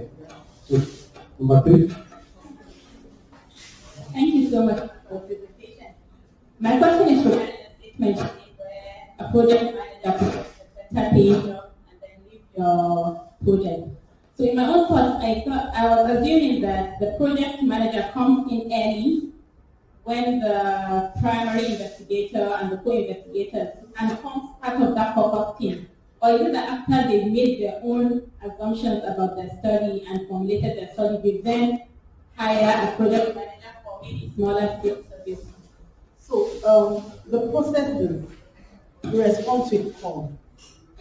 You send out a proposal. And in the proposal, you said that you will hire a data manager. Sorry, a project manager. You don't know if you're going to get the call. So you cannot hire the project manager before you get the grant. It's when you got the grant that you will hire the project manager. You train the project manager on the implementation of the project. And I said, you can't hold that person down. It may be a 5 years program, project, and midway he gets a better job. What will you do? He leaves. And leaves you hanging. It happens. Sign contract. For well, I don't know. If you are a government worker, it's easier. But the recruitment is tied to the project. There is nothing you really can. For some big organizations, they may do it as in you have a contract after if you breach the corner or you terminate the program. But for our research grants, I think we've not been able to do that. Even when you sign a contract, there's still time for disengagement. Like the 1 month notice. Exactly. If you can't go to the board 1 month notice by law. I give 1 more notice. You also want to protect yourself if you don't like the work ethics or root of that individual. You should be able to let the person know. So if you say you gave me more than 2 years, let me you two are stopped. So you usually don't do the more than a month or 2 months. But let me also tell you, not be too hard on your project staff members. Because when they leave, they become your ambassador. When people are working with you, like just in left okay, what's the name? The night text. Those in Switzerland, since he left me, he'll be writing to me and all those. Already that person is an ambassador. I'm sure when he finishes their PhD, he's likely to remain. You have told him, I said, don't be PhD, but we will make sure you remain in that. So let us not always look at what people are leaving us. It's something negative, and you start fighting with the person. At the end of the day, when the person now becomes something, he wouldn't even remember you. People will leave, but other people will come.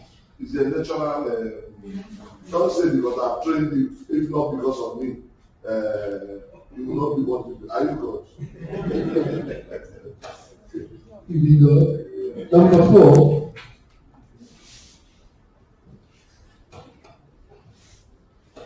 Thank you, Mark, for enlightenment. And my question is in the center of the issue of exchange rate. Now, I was just thinking, if I prepare my budget at the time the proposal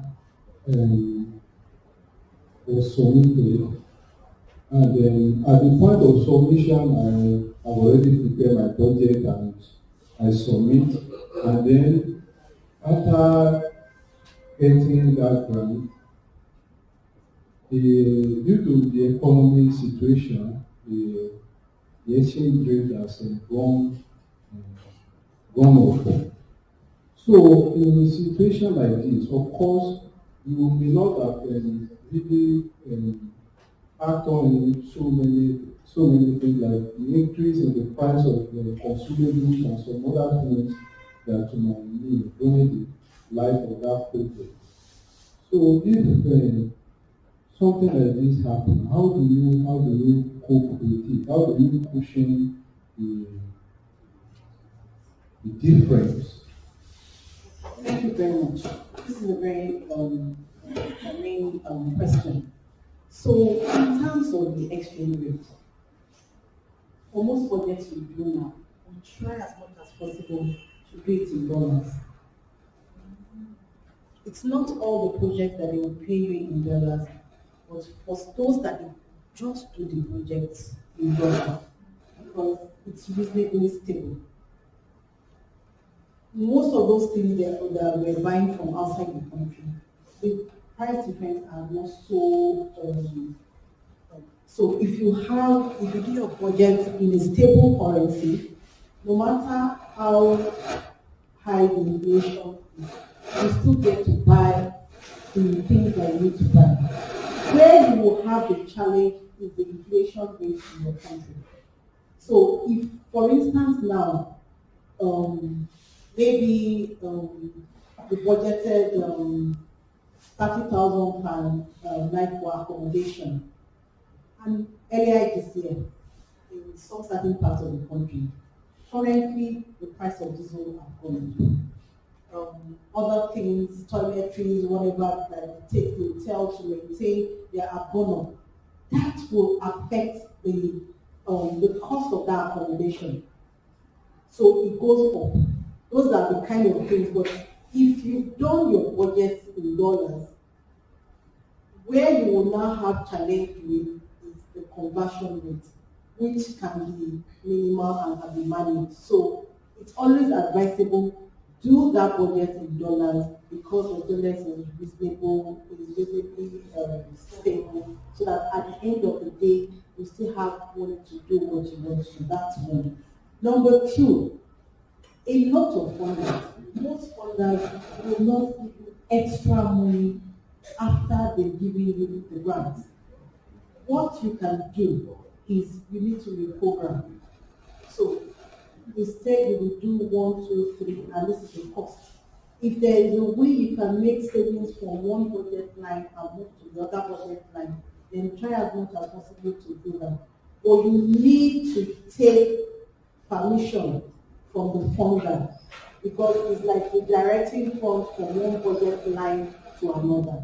So in implementing your project, that is allowed, but you need to take write and get approval from the funders before you redirect the funds. So one, always try as much as possible to do your budget in dollars, and two, try to do some cost savings from one budget line to another.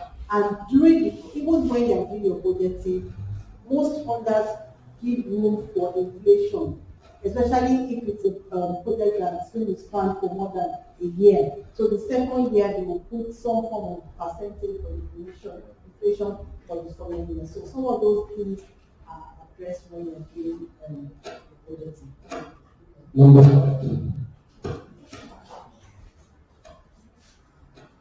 Thank you so much, now for the art presentation. This is not my first contact with lectures on project management, but the way you put it together, it actually it actually shows your years of experience. Thank you so much, Ron. I have 2 questions. The first one is about the Workplan structure. You talked about including deliverables that are only necessary. If they are not necessary, they shouldn't be included. So I'm asking, is it only those that have direct financial implication, maybe materials you procure, or I need clarification on that, because I assume all would be important. And secondly, for the project manager, when hiring, is there a minimum qualification? Must it be PMI certified, or I need the qualification on the project also? Thank you so much.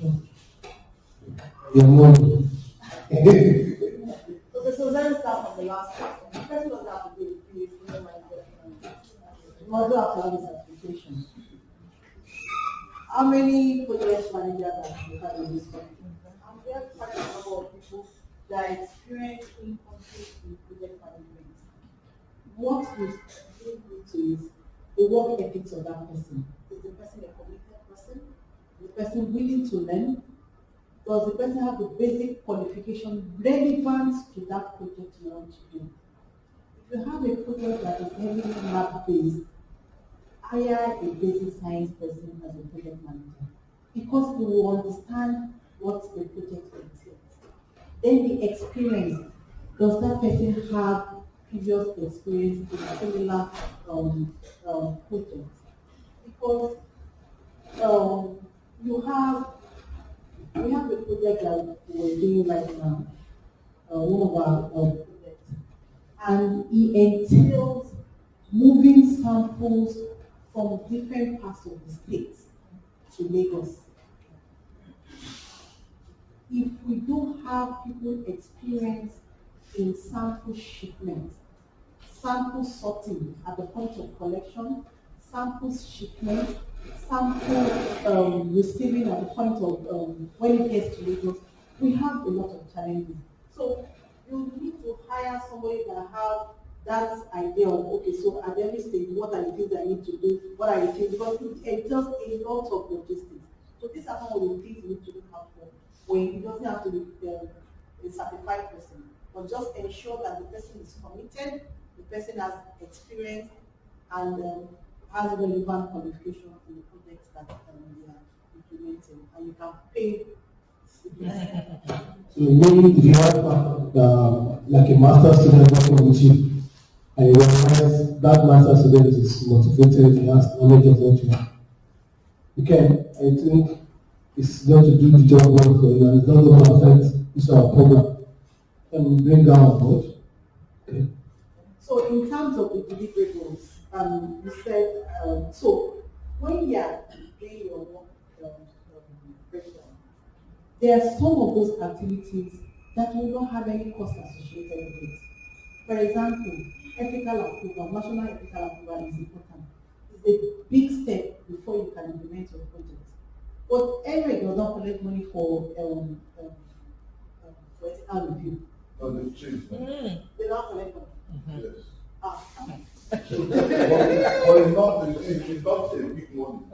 What made them decide that? Because we all know they come together. So that they're supposed to have regular money to do the activities. But we all know what happened. So one of the things is just to collect a token, just to make sure that they are not delayed by foreign secretary approved money for us to do this. So they are trying to collect this small. But it's not something that 5,000, 10,000, depending on the size of the work. 9 months, we also charge. Yeah. So it's allowed to charge.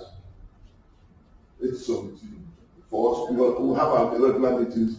We don't have to depend on whether we funding. Our meeting keep going.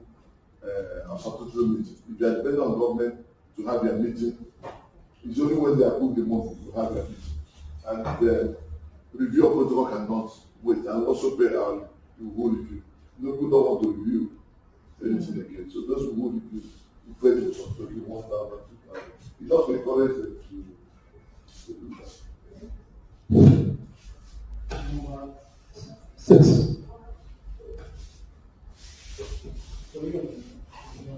Thank you, ma'am, for the presentation. I wanted, you've already answered some of the questions I had in mind, but I wanted to ask if project management is the only thing you do, because it sounds like a lot of work, but you clarified that you also do publication. And I want to also ask, as a project manager, how did you learn the skills and the experience, get the experience to be able to do this work?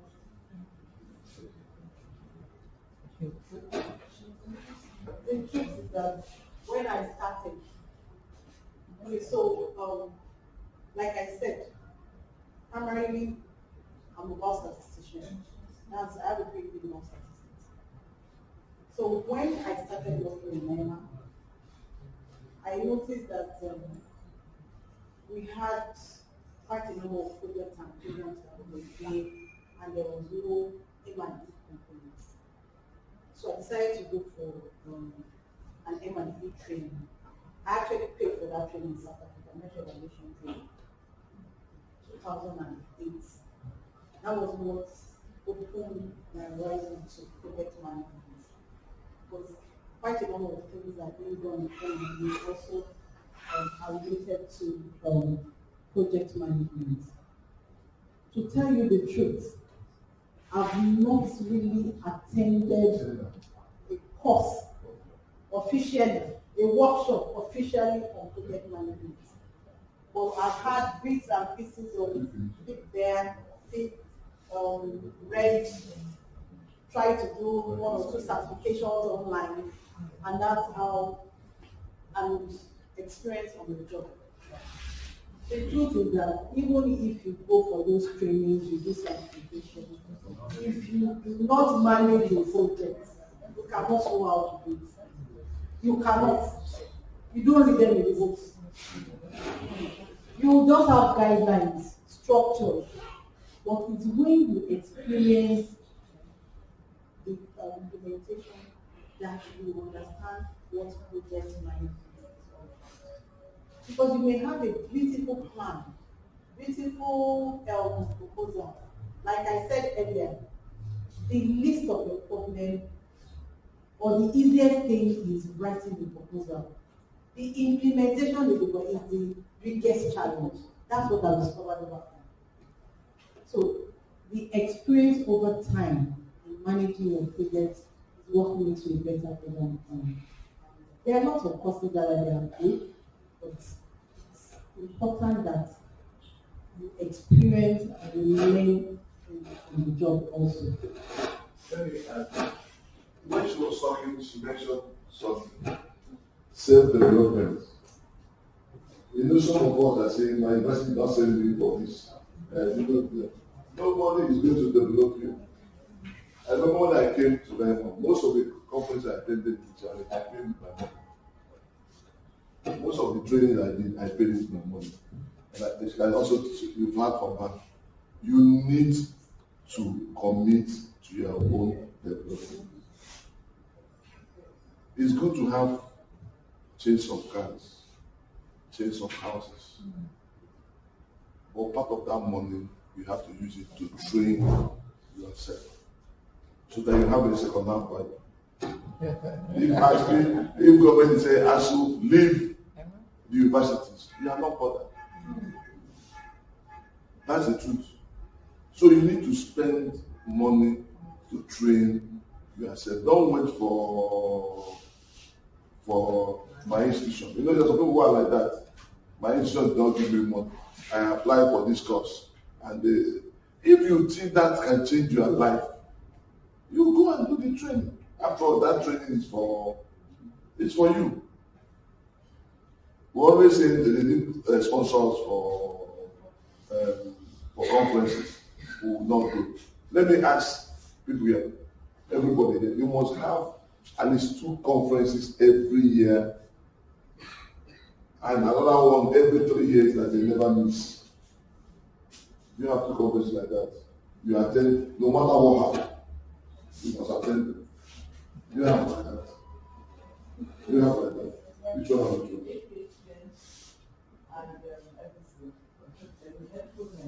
Yes, that one is conference. That one you are going for realization. I'm talking of real, for me, so Straight Ups and Guiding Conference. I don't miss it. Every November is there. West African College of Surgeons. Every year. Those are the true statutory. Come rain, no matter what happens, I will go. And then every 3 years, there's the figure, the global oxygen and economy. I don't miss them. And there's no way you say you are going to be in this business. For 5 years, you don't attend one conference. You are waiting for a university. So some of you will even send abstract when they accept it, because you already know it's already abstract, you will not go. When promotion comes, you can't put it as the abstract presenter. We know all these things. But you think you are doing something, actually yourself. Because that work you've done, you are presenting there. People will critique it. As you make it better. So when you are now writing as a manuscript, you will now, it becomes, some of those criticisms and all those suggestions, you use them. And in addition, someone there who is the PM might be interested in When you're interested in the work, okay, let's see what I can do. in the work, The grant is going to go. you presented. Professor Uncha, the first time I met him, Mathematics of Diamond, it was in Makati Social Conference. I think presented, I think I have 8 abstracts presented. What would we say this one from that from Diamond? What people do there that you're having this 8 abstracts to present? That's how our first contact. Eventually, it became teacher. And it was like a normal, also working was like a normal, when the person is coming, he's looking out for you. So those professional conferences you go are important. You meet people, form your people you want to work with, and new ideas. Something you think is important, you might go to that conference and realize that I'm way behind. When the conference is one conference, and people are coming to talk about my center, maternal mortality is 1 million or 1 million. Maternal mortality. Then Professor Chancellor, very senior position, I said, I don't want to hear maternal mortality is 1 million. What we want to hear from now on, my maternal mortality was 1 million, I did this, and you get this. Don't come and be telling us that children, the 200 million children died. And so if you are at that conference, by next time you are coming, you will not present that you will bring solution. But somebody who did not come again and say, why are you telling us you accepted 1 million and you're working? So please, you must spend money to train yourself. How many people here don't have computers? You know, some people who don't have professional computers, and I'm sure you might have them here. People are saying it's like a farmer not having yes, like a farmer. You know, when I asked that question, there was some silence. Some people may have borrowed their sons to but those are tools you need to work with. I mentioned model, you must have your own personal model. Not sharing from your phone. He said, now I know what he was so you should have at least 10,000 naira for MTN a month. It's 10,000 naira. And some people will say 10,000 naira is too much. But you realize that what you spend money on that 10,000 naira. Things that are not important. That's the truth. For people who drink, I tell them, how many 5 bottles of beer? 10,000 naira is gone. So instead of drinking, I think won't drink. There's no way they will not drink more than how many bottles of beer.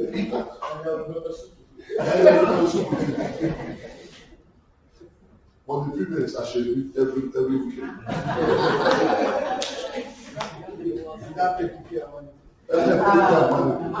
So you reduce them a bit and spend the money in things that are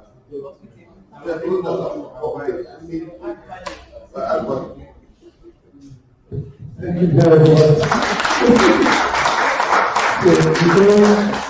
So, overemphasize it. You need to invest in your own capacity building. That's all right. Yeah, number 7. Thank you, Mark, for the presentation. Please, my question is regarding risk assessment.